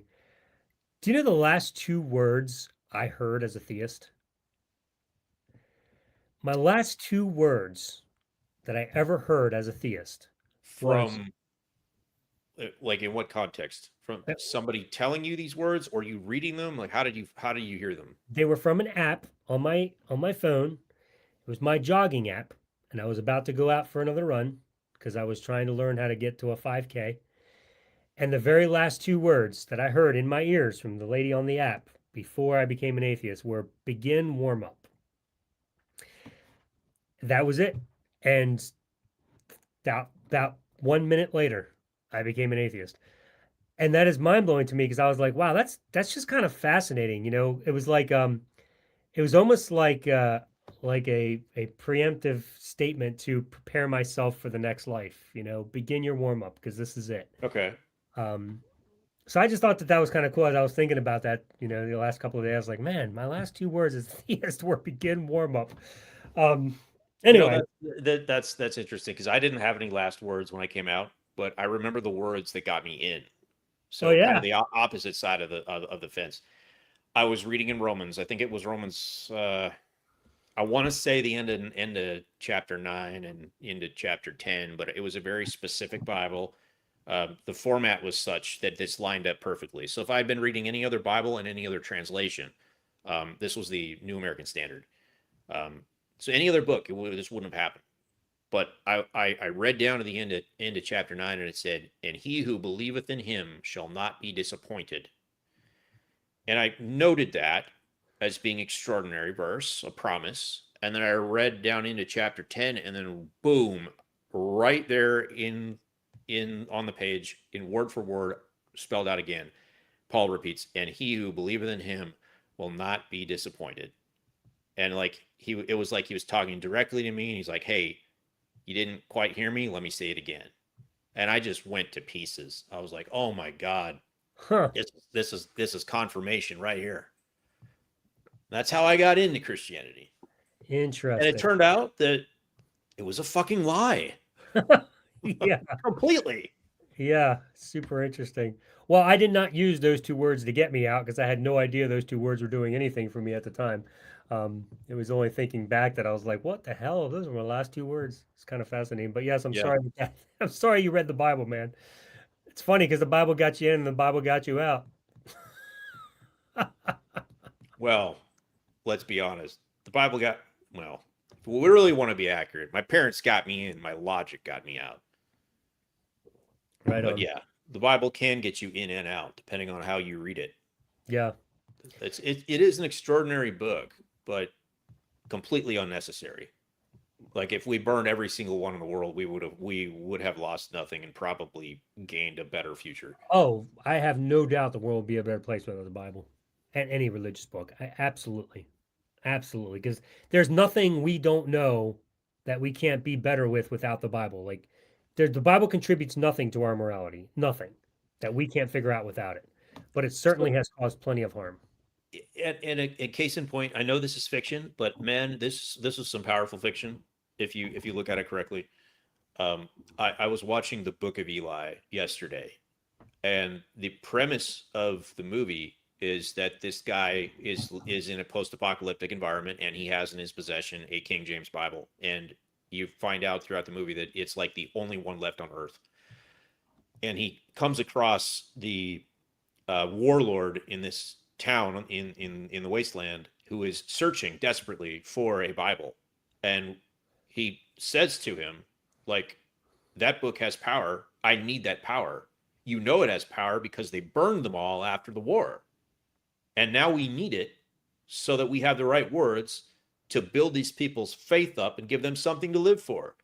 And I'm watching this, I'm like, holy shit, this is some powerful imagery here, because clearly in this movie, in that timeline, like religion had caused a nuclear apocalypse, and they realized it was so dangerous they had to burn all these fucking Bibles so it wouldn't happen again. And then now that you've been reduced to rubble and you need to rebuild, those stories have power. And it was almost like a a like we're trying to rise above our nihilism and we need a story to keep going. And if we don't have it, we're going to keep living in chaos. I was like, yeah, stories are very important for humans to use as a metaphorical substrate. But we're using the wrong stories. Like the Bible is the wrong fucking story. Like the first thing you need to do is realize that the story doesn't have to be true. You don't have to see it as true. You could still use the metaphors and use the messages from these stories. Like we have entire fandoms built around different fictional stories. Like no Star Wars fan thinks that story actually happened, but like they build a lot of lore around that, a lot of their personal life. They're huge super fans of it, but they don't have to believe that it actually happened. You take the Christian, for example, they have to believe that shit's real. And when you believe it's real, you're going to be forced to follow the destructive parts. You can never take a step back and say, well, let's remember it's just a story, and we probably shouldn't follow it down this road. You can't do that. And that's why the Bible is so dangerous and destructive. It's because it's meant to be taken as true, as far as I can tell, and they do take it as true. But if we built our society around better stories, higher quality stories that we recognize are fiction so that they can be ignored when we need to ignore them, we'd have a better future. Yep. No, I agree Thanks for totally. coming to my TED Talk. To your Elliot talk. We're gonna call the Elliot talk. I love when you get on rants, dude. Sometimes you fucking crack me up. You get so adamant. It's funny as shit. No problem. Anyway, there may be people who want to know, hey, how do you rebuild after you've gone through what you went through? Because they may have gone through it too. So I better finish my story now, so I don't Well, leave yeah, it. yeah, and you know that movie is a good analogy for your story because like those people found themselves in a trying to rebuild a town in the wasteland after they had lost everything, and like the choice was, hey, let's find a Bible and rebuild on that, or let's find something else and rebuild on that in a better future. So you're essentially at that low point, living in a metaphorical wasteland, trying to figure out how to rebuild your town. Well, that's where I was. So before I go into that, the human Tommy, you asked how long you guys going because he's thinking about hopping in. Um, just hop in. We'll go probably another 30, 40 minutes. So if you hop in, so go ahead and do that. If nobody hops Yeah, in, we'll we'll we'll, end we'll sooner. go to 2 hours. Yeah, Yeah, we're at 121 right now. We'll go to two. yeah. So hop in if you want to chat. We'd love to talk with you. So hit that link. Um, so for me, so here I am. I'm in this wasteland, like you say, like darkness, and we're not knowing what to do. Went through a lot of anger, and I think I realized I knew nobody was coming to rescue me, but so the first thing I needed to do was continue to heal. Like I knew that I had to put my own life back together. Like all the praying in the world wasn't going to fix anything anymore. Because that's what I was doing. I was going to prayer walks, prayer runs, pray, because God was going to fix me. Never did. So I just decided, screw that. I'm done praying. Time to pull my bootstraps up and just figure out what I'm going to do. So I started working out really, hard. Continued to run. Started to get in shape. Got on some dating apps and started, dating and doing my own thing. Um, and what I decided to do though for a while is I just went underground. Like I didn't I didn't need to be public for a while. I wanted to just figure out who I was because I had no idea. Because like I said, all I was a pastor. No longer a pastor. I'm no longer a Christian. Who the fuck am I? So so I just decided to just chill for a bit, go on dates, eat what I want, go where I went to bars, enjoyed some new drinks that I've never tried before, played a lot of shuffleboard, did whatever, just did anything that I wanted to do just to experience the world in a way that I was never allowed to growing up. Um, so I did anything and everything that I wanted to do. And I'm glad I did because man, I got a lot of shit out of my system that I regretted not being allowed to do when I was growing up and into my 20s, man. I won't put you on the spot, but man, I'm curious. Yeah, well, I mean, just if you can imagine it, I probably did it. So, Well, that's that's a pretty wide range of activities, my friend. hey, just saying, dude. I mean, I went wild, man. I was the dude who was just like deprived of everything my whole life, man. Suppressed every Did you natural desire I did ever you had. ever mainline heroin? No, okay, so no, I didn't do that. Drugs wasn't a thing for me. I don't. Did you go skydiving? I did. Well, I did that when I was 30 anyway. Even as a Christian, I did that. Oh, So okay. Yeah, that's not really something that's sinful. yeah, yeah. So I went Yeah. skydiving. So I I definitely. gotta think in the sin department. Yeah, I mean, and that's the thing. Like once the sin category was gone, I was just like, wow, I get to just enjoy stuff and not worry about sin. Um, Well, but no, drugs it just really kind of I know I keep interrupting. and you're never going I to get did deconverted. marijuana if that helps, but I didn't like it. Okay. Well, if you think about it, like there's really only one major category where Christianity represses people's activities, and that's around like revolves around sex. It's very interesting that like religion just might be a way originally to control reproduction. For sure. Yeah, because like most of the other sins, Christians will find a way to justify them in some way. So I guess it all comes down to sex, drugs, and rock and roll. Yeah. No, yeah, it's I mean it's true for a large part. Yeah. Um no, you're right. I mean that was a big part of it. Sex, types of sex, what you want to do. I mean that was a biggie. But yeah, I mean even being willing to try drugs like marijuana, because before that I never would even do it. I was always afraid what it would do to me. But at the end of the day, I just didn't like it. I was like, this shit sucks. It Yeah. just I don't like the way it makes me feel. So it's just It's too drugs. bad because they just don't have a lot of illegal drugs available, do they? Yeah, no, but One of the they're just few. it's just not my thing for some reason. I just don't enjoy it. I don't like the way it makes me feel. Um, but anyway, that's that. But so I did that for a long time, and then of course through all of the dating and all hanging out with all these girls, whatever, I ended up meeting Ray through an app as well, and she was a totally different type of relationship, one that was more in line with a long term type of relationship, and so once we got together, it was like, all right, well, I did all that other shit. Now it's time to settle down again because I really like this girl and I think she's great and she's got two kids and I want kids and so here I am. So we decided to get together and that was another thing that mattered. Like you have to be married as a Christian to move in together, or at least my version of Christianity. We didn't have to. We just said fuck it. We just moved in. Boy, that was a big. That was like one of the first in my family to do that. Like everybody was just like, "What are you doing?" That was a huge shock to the family system. That was biggie, man. And all of course, all any problems that would ever happen were because we weren't married. That was the big thing. Any problems your kids are having, that's because you're not married. That was always that was like, oh my gosh, you guys, so So frustrating. I can sympathize on that one because I moved in with my wife exactly 1 month before we got married, and I was told by my mom that I had brought shame upon the family, and she didn't know how to explain this to her siblings and the extended family, and like now it was, yeah, it's just total bullshit. It is. And we didn't care whether we were married or not. I mean, we're committed. I'm not going anywhere. So for us, marriage was just a thing that would only take place if it benefited us financially, Right. when we came to the government. And at some point it did. She needed it because of insurance. And so we were like, well, we're getting married. So we got married. My family still doesn't know we're married to this day because I don't care to make an issue of it. It just doesn't matter to me. Hey, Tommy, we see you. We'll bring it in just a second. It's just, it just doesn't matter to me. And my family is always like, well, you need to get married. That's the right way. It's what God wants. And I'm like, I don't care what your God wants. Why don't you understand this? Like, it just, like, I'm not, if I said, I'm like, if we ever do get married, it's not going to be for the reasons you think.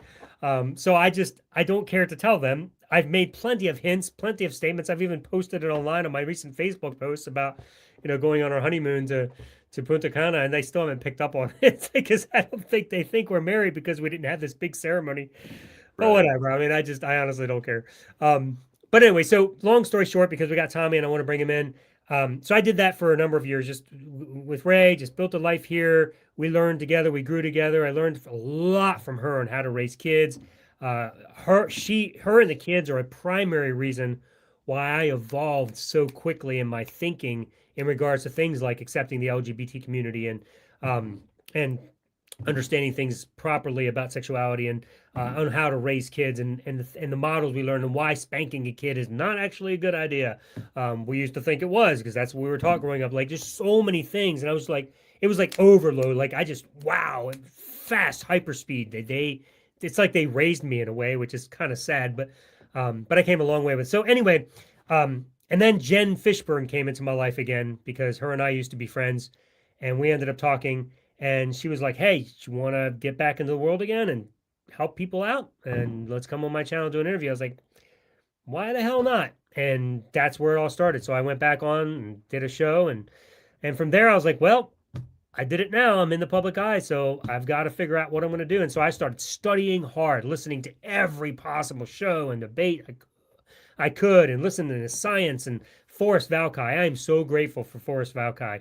I freaking love that guy. He has taught me so much, and I feel like I have a better grasp on how the world works because of him, and also a lot of the other guys that I listen to. So anyway, so that's a very, very fast version. I've wrapped up the end, but I want to bring in our guests so that we can talk with them. Tommy, Yeah, welcome let's do it. to the Deconversionists, man. Glad to have you. What's up?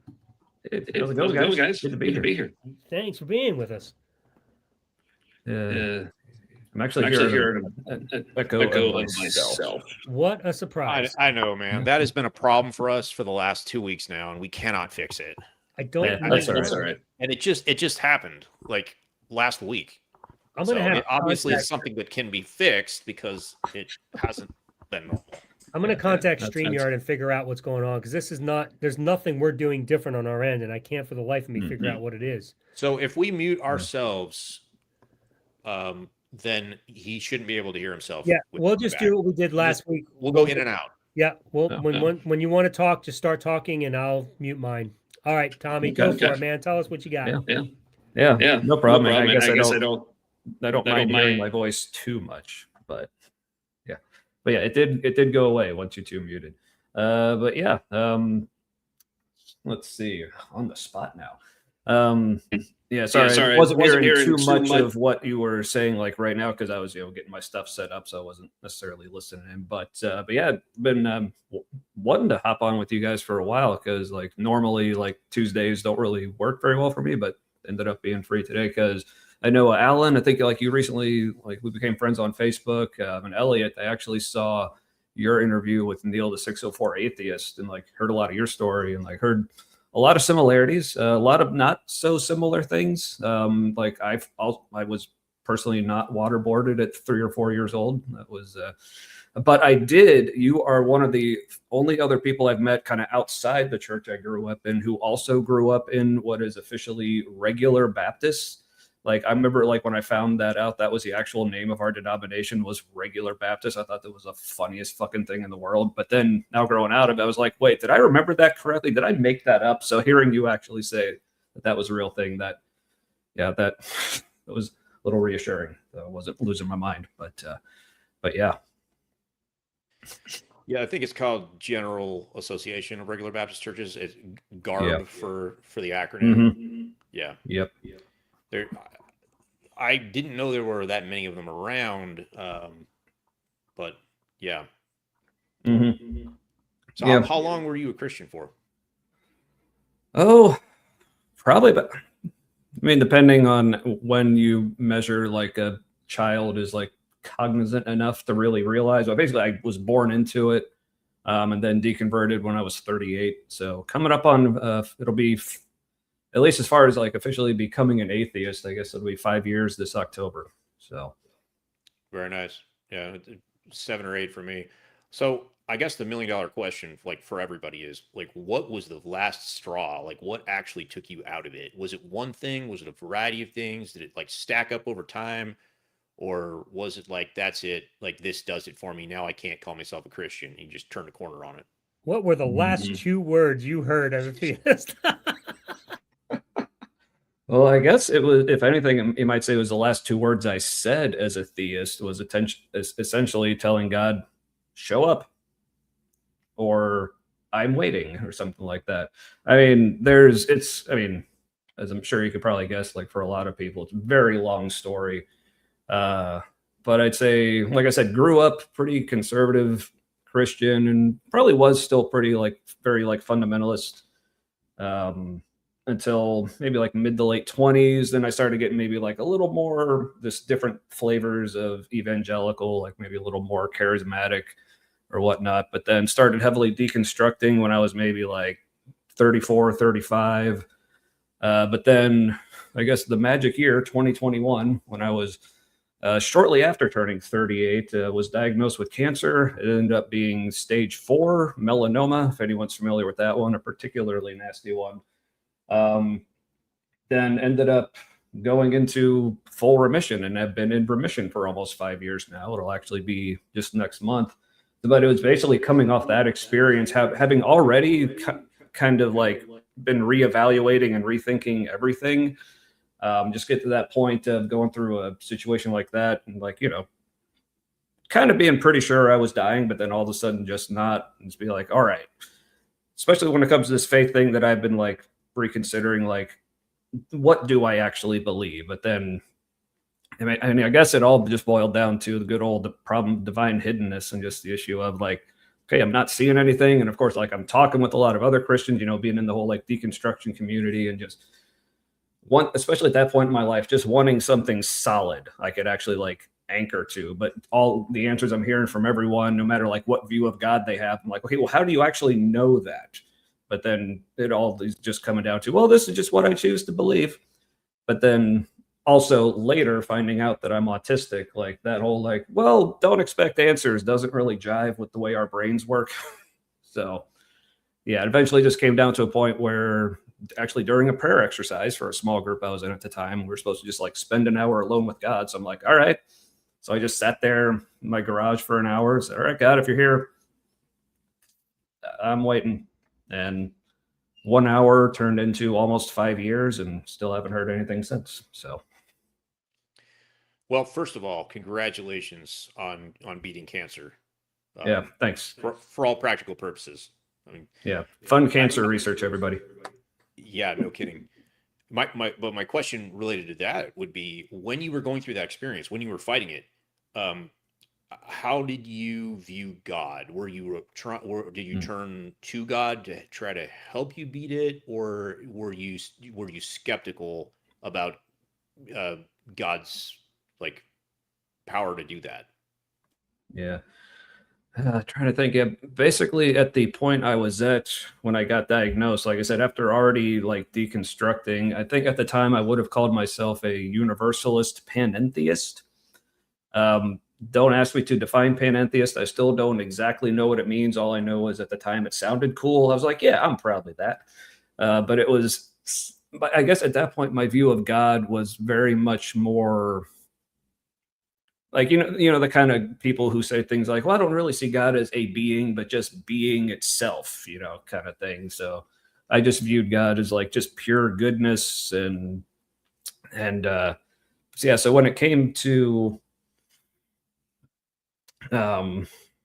what I thought of him, and like you said, whether it was like a seeking after him or crying out to him or whatever, I guess my belief in God was like, I didn't really see prayer, as it were, as so much like a necessary thing, just because we're all just so connected with God. You don't need to like focus on talking to him, like, because you're just kind of always in his presence, always like in his thoughts. He's always in your thoughts, kind of thing. So yeah, so I guess at that point, if it makes sense, just, yeah, it wasn't really necessarily an intentional, but more, I guess anything I was doing at that point was not so much prayer as, you might call it something more like meditation or mindfulness, or just trying to like get in touch with, whatever it is going on. I even remember saying things like, I'm not even trying necessarily to fight my cancer. In fact, I actually love my cancer, and we'll just trying to get my body to start cooperating and working around. Now, fortunately, at the time, I was also like going to doctors and hospitals and taking like actual medicines, because, that's ended up being what actually did it. But I guess you could say having that attitude, just helped me more psychologically going through it. Because it definitely did get to a point where I did start getting like pretty freaking terrified, especially when they found out there was actually a tumor like inside my heart. That was pretty scary. But that basically at the point where I was like, okay, this is probably it. So at that point, I just kind of was just working on, resigning myself to the idea that this is it. But then like a month and a half later, I was in remission. I was like, what the hell?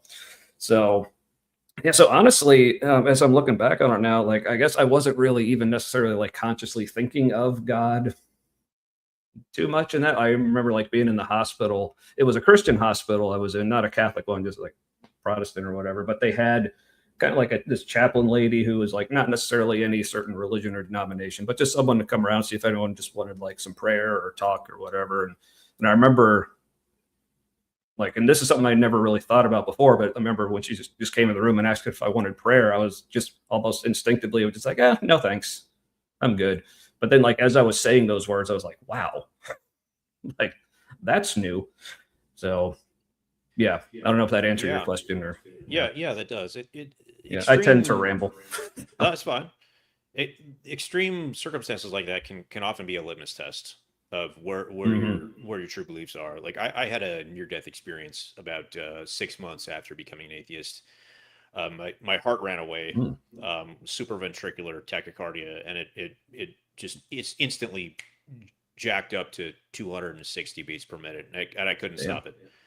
And the hospital was 22 miles away, and I was convinced I was dead. And we got in the car. We just did like 90 miles an hour and called ahead because it would be quicker than calling an ambulance. And as we got closer to the hospital, I was like losing feeling in my extremities because my heart was like not able to fully get the blood where it needed to go, and it was like burning itself out. And if it had been 5 to 10 additional minutes, I probably would have flatlined. And I was convinced I was going to die right there at the side of the road. And for me, that was kind of a litmus test. It's like, in your moment of need, when you're basically a dead man, are you going to turn back to God, or are you going to remain steadfast in your disbelief? And like I after that, I knew where my true belief was, and it wasn't with God. Like I did not turn to God when I needed him. So that was kind of I was like proving to myself that I knew I was out. Now, on the flip side, my wife was praying the whole time to the hospital. So I bet. Yeah. Yes. Kind of, I guess, a similar-ish experience. Because like I said, like me going through that whole, which also, by the way, glad you made it too. So that's, pretty fucking awesome. But yeah. Well, I guess so far we're both here now. That's what counts. But in the long run, who knows? Yeah. So far, so good. Also, forgot to ask. You got to live every day like it's your last. Yeah, exactly. Yeah. Also, sorry, forgot to ask like what your guys' thoughts are on language on the show. Like already dropped. No, you're fine. Can I before we you know more about language, but a couple quick things to try. Cool. Elliot, can you go to settings and make sure that you're go to settings and audio and make sure your echo cancellation is checked. It is checked. Okay. The other thing they're recommending is that we turn down our speaker volumes because they might be picking up in our mics. That's never been an issue, I know, but it might help for tonight anyway until I get a hold of them. Just turn it down. Just a couple. And if it helps, like the echo I'm hearing of myself, it doesn't sound like I'm coming through a microphone. It sounds like I'm replaying through your computer and like hearing that. So I'm hearing my voice just like I'm hearing yours. So if you turn down your speakers like 2 decibels, whatever you would call the speaker volume, turn it down like 2 decibels and see if that helps. Because mine is turned down now and I'm not hearing an echo with Tommy. Come back in turn your mic off, back on, and see what you sound like, Elliot. See if that helped. Testing. Yeah. I don't think I'm hearing myself. I don't hear it, Tommy. Okay. Can you hear? Yeah. No, I think that helped. Well, I'm still hearing the echo. Oh, you are? Yeah, we can hear you twice. So then maybe your speaker needs to be turned down a couple notches. Let's see. Well, I mean, because I'm just listening through an earbud. Oh, well, then if you're on the earbud, then you should be fine. That's not affecting it then. Well, it's better than it was. Okay. I think. Well, I can mess with some more settings here. I mean, because in audio we've got stereo audio. It says echo cancellation must be turned off to use stereo audio. I don't know what that is. Might try that.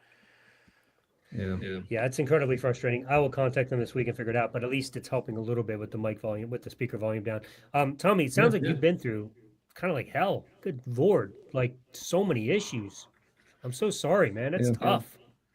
Yeah. But, I mean, and that was just going through the cancer. I mean, not to brag, but I think probably between 2020 to 2023, if you look up online, like the 5 most stressful events that can happen in a person's life, not only did I hit all 5, Some I hit multiple times, and sometimes I was up to like 3 at once. So, but having come through it though, like I said, like going into remission from cancer, I remember it's kind of similar to like Elliot, what you were saying, like with your story about like having that kind of litmus test or whatever shortly, like 6 months or so after like leaving the faith. I mean, for me, like I said, it's kind of hard to say like when exactly I left. I think probably say by the time I went into remission from cancer, I think even by that point, I was kind of thinking, I don't think I'm actually a Christian anymore. I mean, I may still believe in like a God of some sort, but the whole like actual Christianity and like, I think I'd like deconstructed that so much. I was like, there really doesn't seem to be anything actually solid here. But one of the things that really drove it home for me, because afterwards, you know, because like still at the time, so much of my community, like most of my friends, like still to this day, like just about all my family is still Christian. And that was basically my whole community at the time. So you can imagine all of them were like, oh, look what God did for you. He clearly loves you so much. It's a miracle and everything. But I just kept falling back to like something. This is something that even I was even thinking a lot, like when I was a like devout, committed Christian, like, you know, the story you hear all the time, you know, a tornado rips through a town, kills dozens of people.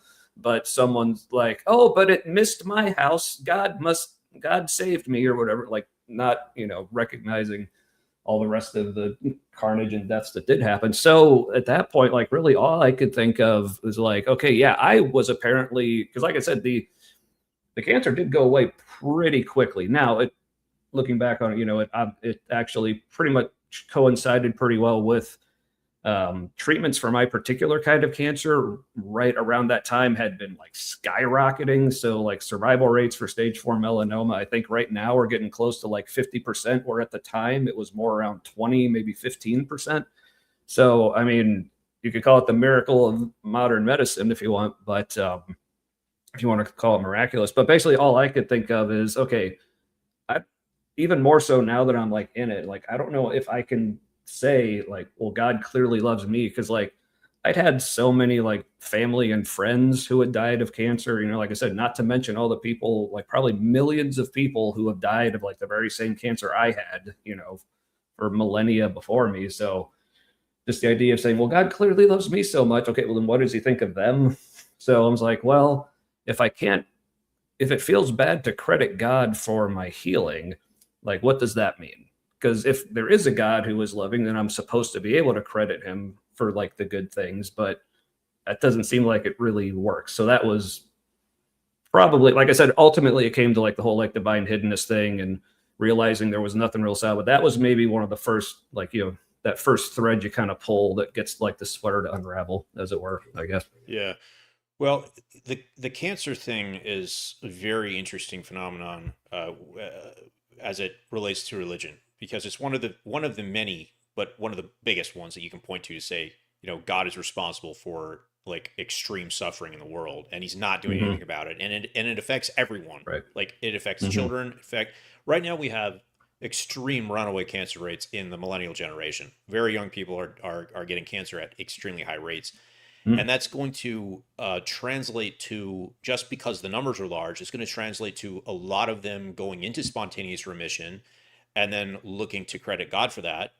But on the flip side, a lot of them are going to die and God did nothing to help them. So it's an interesting dilemma that people are going to be confronted with. And at the same time, of course, with much greater cancer rates means much more priority on research, which will translate to better treatments and the mortality rate going down, which is something that God refuses to do on his own. So we're all the way back to we fixed it, essentially. Yeah. I mean, especially if you think like in the case of my cancer, which was melanoma, which comes from the sun.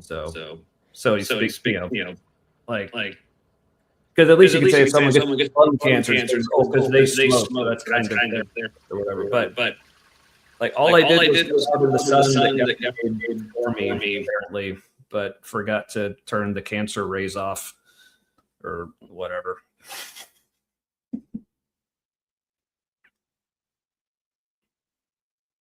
That can you guys unmute for a second and talk? See if that makes a difference. Okay. Go for it. Tommy, check, do you hear check.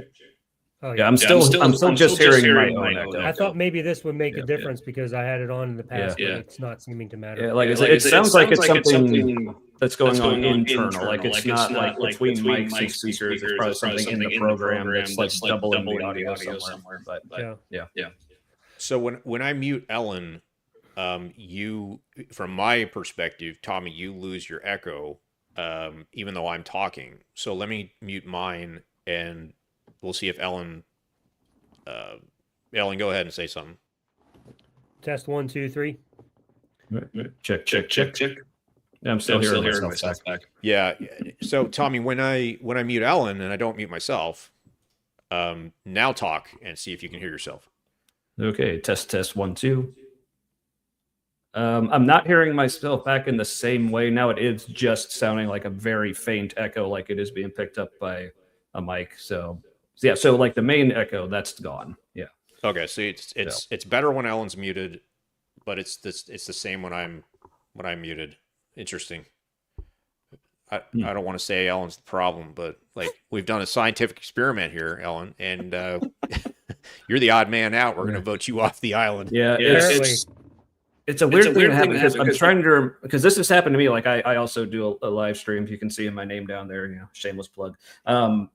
When this happens to me is when but it only happens when I'm sharing like a full screen. Like if I'm playing like a video on our stream from my computer and I'm sharing that entire screen and I'm sharing audio, then it's like also like redoubling the entire audio through the computer. But that only happens when I'm sharing. I mean, obviously it doesn't look like you guys are sharing anything. So I don't know.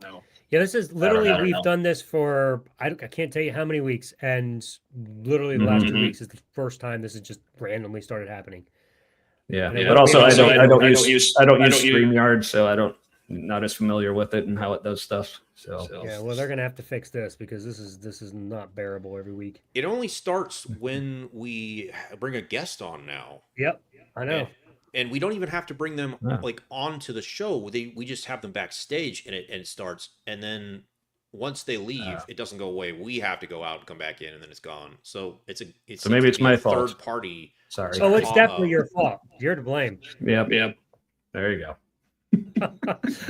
So anyway, Tommy, what tonight's, we're talking about Christianity causes an identity crisis. So and everything. Oh, before we go into that, what kind of beer is that? There's an IPA in it. Oh, it is. Did you tell by the glass? It's pretty. Yes. Yeah. This is Sierra Nevada Torpedo IPA.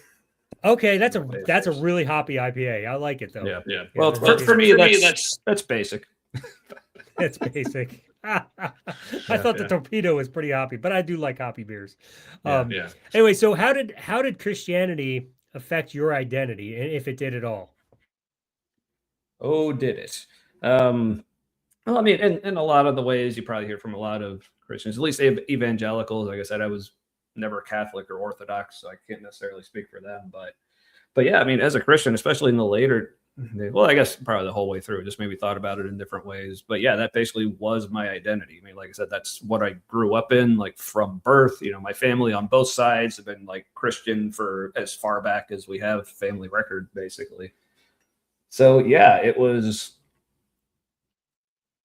one of the ways it was expressed, especially kind of in my later days in like the bigger like evangelical churches I was in, it was like, yeah, your identity is in Christ. Like, you just on your own as a human are like dirty and sinful and like, all your thoughts are corrupt or whatever, but it's okay because in Jesus, you're all good. So, and it's one of those things that, I mean, like, sure is also the case for a lot of people. You don't really quite understand what all it's doing to you and like to your mind and your sense of self until you leave. And now, because like I said, after, especially just with all the things that were happening, with the combination of like surviving cancer, losing my faith. Also at this point, I was kind of like in between jobs. Cause like I said, this was back in 2021. And like when COVID hit in early 2020, I'd lost my job, which was kind of like my career-ish, even though I kind of hated it. So I didn't so much mind losing my job, but I was still in that mindset of, okay, what do I want to do for work now? Like, and just kind of reevaluating even things like, what do I consider, what does success even mean? Like what, and because even, because like Elliot, you were saying earlier about going through that near-death experience, like not in the like, I saw a tunnel and angels and God and stuff, but like literally having an experience where you were near to dying, and how that does kind of give you a whole new perspective on life. As much as I kind of hated to admit it at the time, because I just tend to hate cliches, but it's like, damn it, it really does give you a new perspective on life. And all that to say, so essentially I was in every aspect of my life rebuilding, especially now, because also since then, I had been married at the time, but I'm in the process of that no longer being the case. But so yeah, it's just rebuilding everything. So now I basically, I guess, long story short, just spending the past few years just actually figuring out who I actually am. Because I don't have to filter everything through the God lens. Like, what does God want for me in this situation? Or what's God's plan for my life? It's like, no, like, what do I want? What is my plan for my life? Like, what does success look like to me? What does happiness look like to me? What does being a good dad look like to me? And all that. So it's been incredibly freeing. So like all those people who say things like, oh, if outside of Christianity, like without God, life is like meaningless and purposeless and all this shit, and like you'll just be like so confused and so lost. I'm like, that's a fucking lie. It feels so much better being now. Not saying it was easy. Like obviously there are still a lot of things about it that are difficult, kind of like breaking the habits, learning to think in different ways. I mean, it's not all, exactly a, wine and roses or whatever, but fucking worth it. So, dude, you're preaching my story, man. It's amazing. Yeah, it's exactly what I felt. Yeah, 100%. Cool. Yeah, when it comes to like rebuilding an identity, I guess. I mean, I had Ellen tell his story of how he rebuilt it, and you're obviously in the process. I mean, I tried for a while, like, to answer the question, who am I? And then I got to the further question of like, why does it matter? And like, I fell into nihilism for a long time, and I guess still technically I'm a nihilist, but my final conclusion was like, I don't need necessarily an identity to give myself meaning and purpose. I'm just a regular guy who wants to be left alone. And like, that's all that I need. Because at the end of the day, like, I'm just an up jumped animal, and animals don't really have meaning and purpose and identity. They just live their lives based on instinct. I'm like, I can technically do the same thing if I just follow my instincts. Like, I don't need God to go grocery shopping. I don't need an identity to go grocery shopping. I don't have to tell myself a story about myself to go grocery shopping and to have dinner. I'm going to do all these things anyway that I have to do, and I'm going to keep living because my survival instincts that have been evolved into me are so extremely strong that, like, I don't have to tell myself a story. So that's kind of where I ended, because, like, honestly, like, I don't have a story to tell myself. I don't have an identity, and I don't know where to get one. And I don't know if even if I found one, if it would even matter. So yeah, hell yeah. I mean, take from that what you will. It's not really advice. It's just kind of reality, I suppose. Yeah, totally. I mean, yeah, I came across this term a few years ago. I don't know if it's an official philosophical term or just a term that was used in a YouTube video, but optimistic nihilism. Essentially just recognizing there is no grand, big P purpose, if you will, for life. But so some might say, well, that's the bad news. But the good news is that means you can just make your own, like, if you want to. But yeah, but speaking of like identity, I mean, and I don't know, like I said, I'm like finding out I'm autistic. I don't know if it's related to that, but just the idea even of having an identity or having a story, or I feel like this is my life's purpose. Like sometimes I almost feel like that is a little too constraining, because like, even if it's something I pick for myself, like I'd be like, I might change my mind tomorrow or like in the next 5 minutes. I don't know. So I don't even like, because this is something you even see a lot in the secular community. It's almost like you have to give your life like a mission statement or whatever. It's like, I mean, I could see that, how that can be helpful, like for some people, like, so if that is helpful for you, people out there, awesome. But for me, there's really more Yeah, I mean, like basics. I mean, I'd say like in general, it's like, okay, I want to be like a good person, a good dad, a good friend, you know, whatever. But as far as like just the day to day, what does that actually mean? It's like, yeah, that could change day to day. Like some days I feel like I'm, you know, want to like, you know, really hit the ground running, get shit done. Like other days, it's like, you know, it's a Saturday, I got nothing to do. I just want to sit on my couch and play Elden Ring all day. But you know, I have both Yeah. kind of days, and that's all right. I think maybe what might be more useful and what actually exists in reality, because like an identity is an abstract concept, and there's a real risk with abstract concepts because they aren't real, but we try to force them to be. They can lead us in some really like negative places, which is essentially what Christians do. And I guess if someone's struggling for identity, like who am I, and they pursue that in the wrong way, they're going to bring harm to themselves or even others, depending on what they choose to pursue. But maybe what would be more useful instead of identity is image. Like we all build an image of how other people see us, and we do it instinctively. There's no way out of it. Like we decide what we're going to wear, how we're going to style our hair, how we're going to grow a facial hair, like how we're going to keep our hygiene. Like it's an image that we're always presenting to the public. And like maybe if we just focus more on that, like how do I want other people to see me, or how I conduct myself with other people, it's far more pragmatic and useful than pursuing some esoteric, abstract, who am I? Yeah, I'm not Like, sure if I agree with that. Um, I'm not sure that determining how I want to live based on my image and how it appears to other people is is a good approach to life. Like I'd rather care less about what other people think of me and actually be who I want to be. but you're doing it anyway. I mean, you just looking at you, Alan. I mean, I haven't met you in person, but like it's obvious that you get a certain type of haircut. You cut your facial hair a certain way. And obviously you choose what you're going to wear every day, but do you do those things for yourself necessarily, or because you're not walking around in front of a mirror all day? It's how everyone else is seeing you 99% of the time. Like that's what Well, the image we present and we create is always for others most of the time. I mean, when you're talking about physical appearance, sure. Um, and my physical appearance is how I appear is first and foremost important to me and how my wife sees me because I want her to be attracted to me. Um, so I value her opinion more than anybody else's. And frankly, if she likes something, I don't care what anybody else thinks. And if she doesn't, then also don't care what anybody else thinks. So that to me is my priority when it comes to my appearance. But when it comes to um, decisions I want to make and who I want to be, I first and foremost want it to be what makes me happy because I'm only going to live this life once. So um, the second person that's important to that is my wife, but primarily it's me.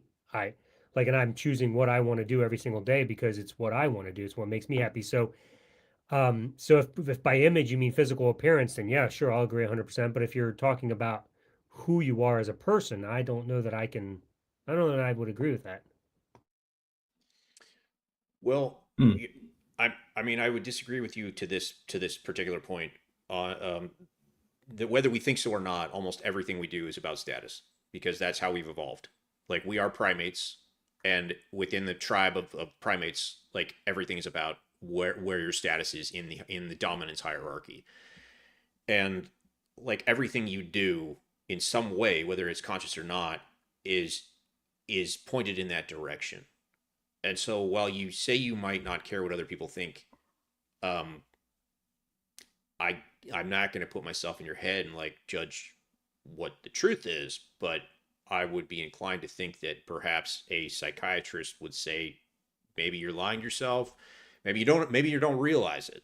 But like everything we do is a competition for status. Even us doing this podcast, like we are putting ourselves out there to the public in a certain way um to gain some kind of traction within a small community to build it. We want viewers, we want subscribers, we want callers. When callers come on that are Christians, we argue with them. Like all of that is a status game Well, in a particular way. That's Maybe a not choice. fully.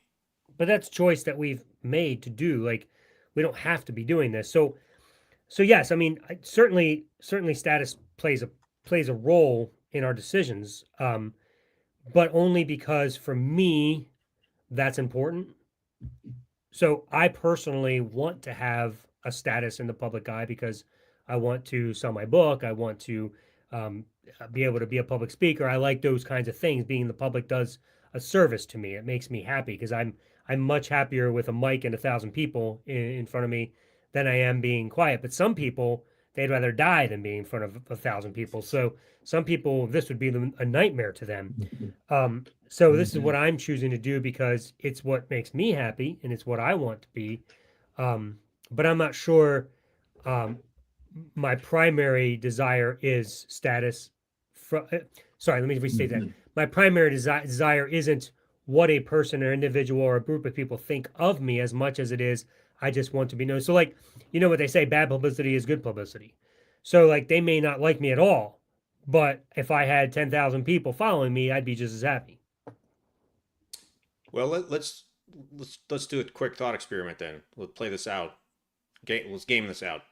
I'm just going to take what I've noticed before about your appearance because that's all I've got to work with, unfortunately. But And Tommy, if you have an opinion, feel free to pipe up. Yeah, I definitely have some thoughts, but yeah, I'll let Elliot finish. Yeah, just right after I do this, get an answer from Alan, then I'll give it to you for your thoughts. You said your primary motivation is how your wife sees you, and you don't really care how you look for yourself necessarily, or what anyone else cares about you.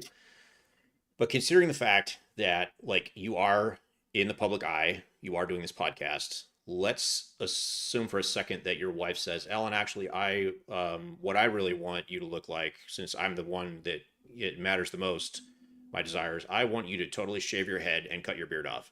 And like, I think that's super attractive. That's what I want. But at the same time, like you have this dilemma because you're on this podcast and maybe you don't think that you look very good when you shave your head and shave your beard. So like, what's more important to you? How the image that you're building in the public eye, or like your wife? You have to balance those in a certain way. It's just hypothetical. If that's what she wanted, would you do it? Considering you are on YouTube. 100%. I would do that. 100%. I would try that. I would have no problem with that whatsoever. And I don't think personally that would affect my reputation in the public eye at all. I don't think whether I have a bald head or a beard, I don't think it makes any difference. So I don't think the public would care. Okay. I think most people would care, but I mean, props to you for not caring. Yeah, I mean, you're comfortable with however you look, but like I mean, yeah. Well, I mean, because I don't know, for some reason, I mean, when I wasn't with Ray, obviously I was more interested in what other people thought because I was dating, and so I had a much broader desire to see what the majority thought of my appearance. So that was different. But when you hone it into the one person, then it's like, hey, this is the most important person. If they find me the most attractive, bald and beardless, that's what I'm going to try. Now she's already told me, no way in hell I'm going bald and losing my beard. So there's no threat of that happening. Would you shave your eyebrows? Okay, so now you're getting somewhere. Is there a line where you would say, you know what, I'm going to look too stupid. I'm not going to do that for you. I think I would not shave my eyebrows. And I'm not sure it would have so much to do with my public appearance as it would be that I just think it would be weird not to have eyebrows. I don't know. That would just be awkward. But I don't know. That's a good one. You might have me there. I don't know if what my motivation truly is, but you do have me there. I don't think I would do that. I mean, I love my wife more than anything in the world, but if she asked me to dramatically change my appearance to a point where I would be shamed to go on to YouTube, like I would have to say, I'm sorry, I got to draw the line. And if you love me, you won't ask me to do that. Yeah, no, I mean, I think there are certain lines that I would, I agree with you. There are lines, like I wouldn't do the eyebrows. If she told me that she wanted me to get fat, I'd be like, sorry, not happening. So yeah, I know. I mean, I think there are certain things that I wouldn't do, but that's because I care more about, what I want to feel like. And when I look in the mirror, I don't personally want to look weird. But I mean, there's certain things that I would try. Like I said, shaving my head. I don't think I'd look good bald, and neither does she. So I don't think there's any threat of that. But in theory, I would.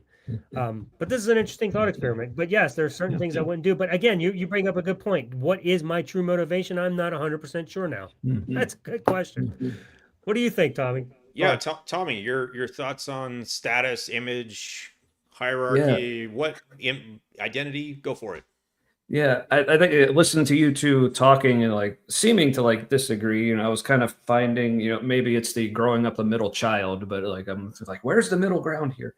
But I think in a way it's kind of both. Like first, it depends what you mean by being concerned about your image as it pertains to like how other people see it. I think like what you're saying, Elliot, is true. Like, yeah, like there's a reason, I wear the t-shirts I do, or yeah, I mean, I honestly, like for me, shaving my head is mostly because like when I had cancer, the primary tumor was on the back of my head. So it's just easier for bandages and stuff. And I ended up just liking how it looked, or like the way I do my facial hair, or the way I normally dress, or carry myself, or interact with people. Like, yeah, I mean, if you're going to be interacting with people, like, yeah, you almost can't help but care how other people are receiving you. Otherwise, you're like considered like antisocial, psychopath, and like just no one wants to talk to you.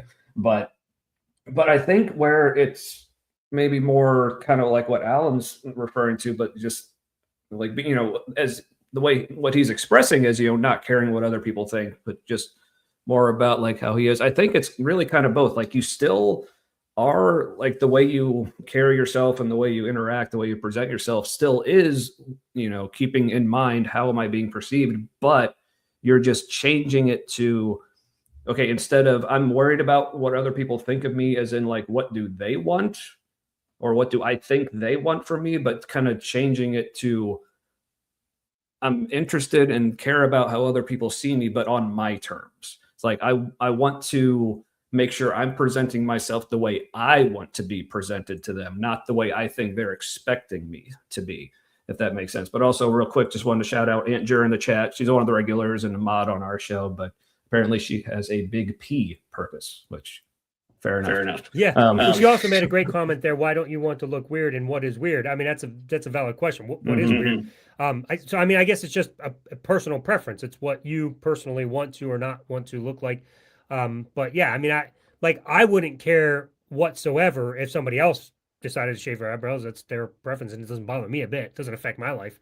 It's just me personally, I wouldn't want it. But yeah, I mean, it's a valid point. I mean, what is weird? I mean, it's each to his own. Yeah.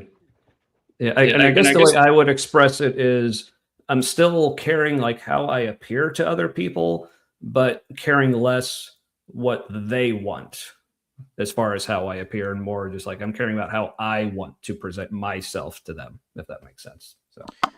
So this is an interesting question that I suppose we can address. One of the mods says, why don't you want to look weird, and what is weird? So I guess I would answer first, what is weird? Weird is something that deviates from the normal social expectations, obviously, to the point where people are going to focus their attention on you in a way that's not necessarily positive, I guess.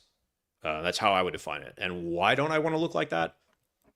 I guess because of the consequences. I appeal to consequences for most of the things that I do, maybe all of the things I do. That's just the way that the world is wired.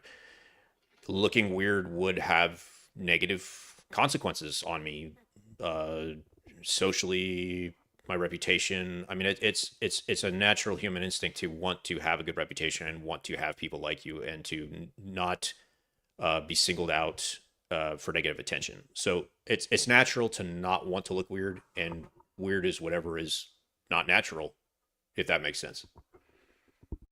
Do you mean not socially acceptable by natural? Right. Because, like, I guess I'd call it majority privilege. Blending in is majority privilege. It means you don't get singled out because you stick out. And I mean, you can call it natural, be like, well, that's the natural state because the most amount of people are in that state, I guess. Like that's the state found in nature, the nature of your society, the nature of your social norms.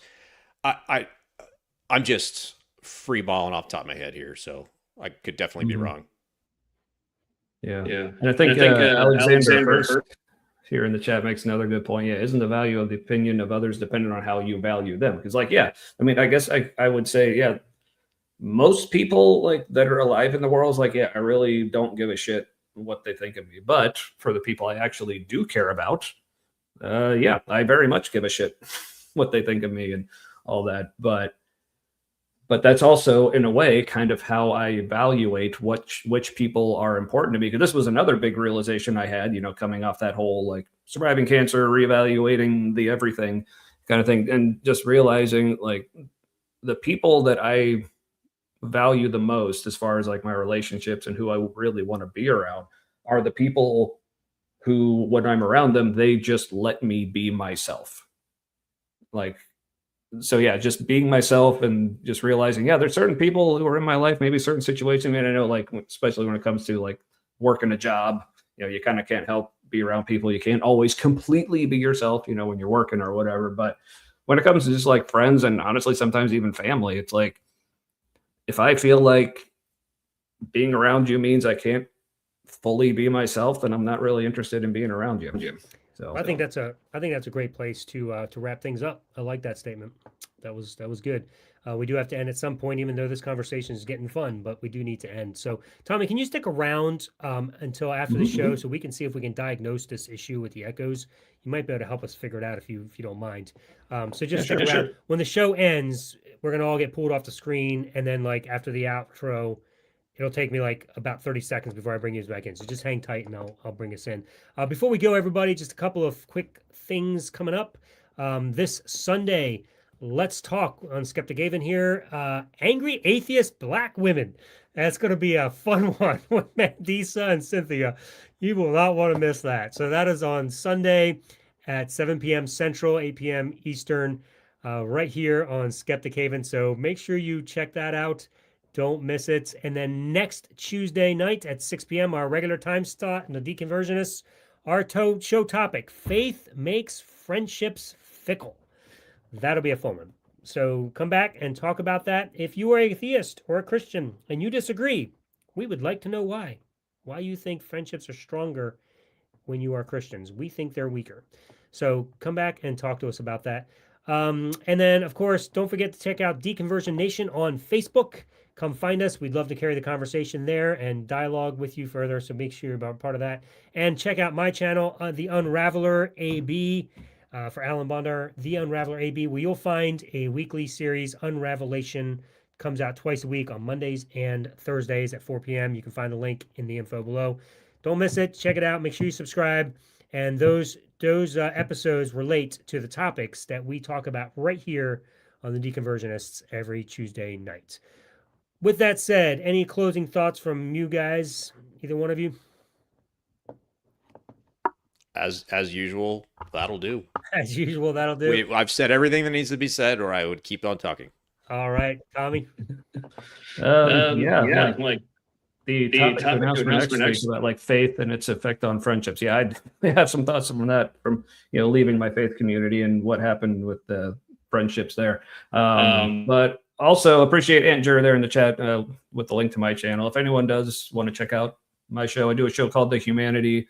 It's on Wednesday night. So tomorrow, it's 8 p.m. Eastern. Yeah, we just live stream, usually watch some like apologetics or other Christian videos. Like tomorrow, we're actually continuing to watch a sermon from mine and my co-host Matt's former church with Marin from the channel Misinterpretations. If anyone's familiar with her, she's joining us talking about like faith versus science and all that. So yeah, come hang out. It's good times. Well, good. Tommy, thank you for joining us. And I do hope you'll come back next week then to talk about that topic. It would be nice to have you be a part of that. And maybe we won't have to deal with this echo thing.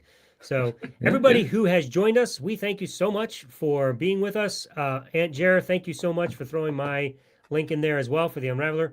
Appreciate you doing that.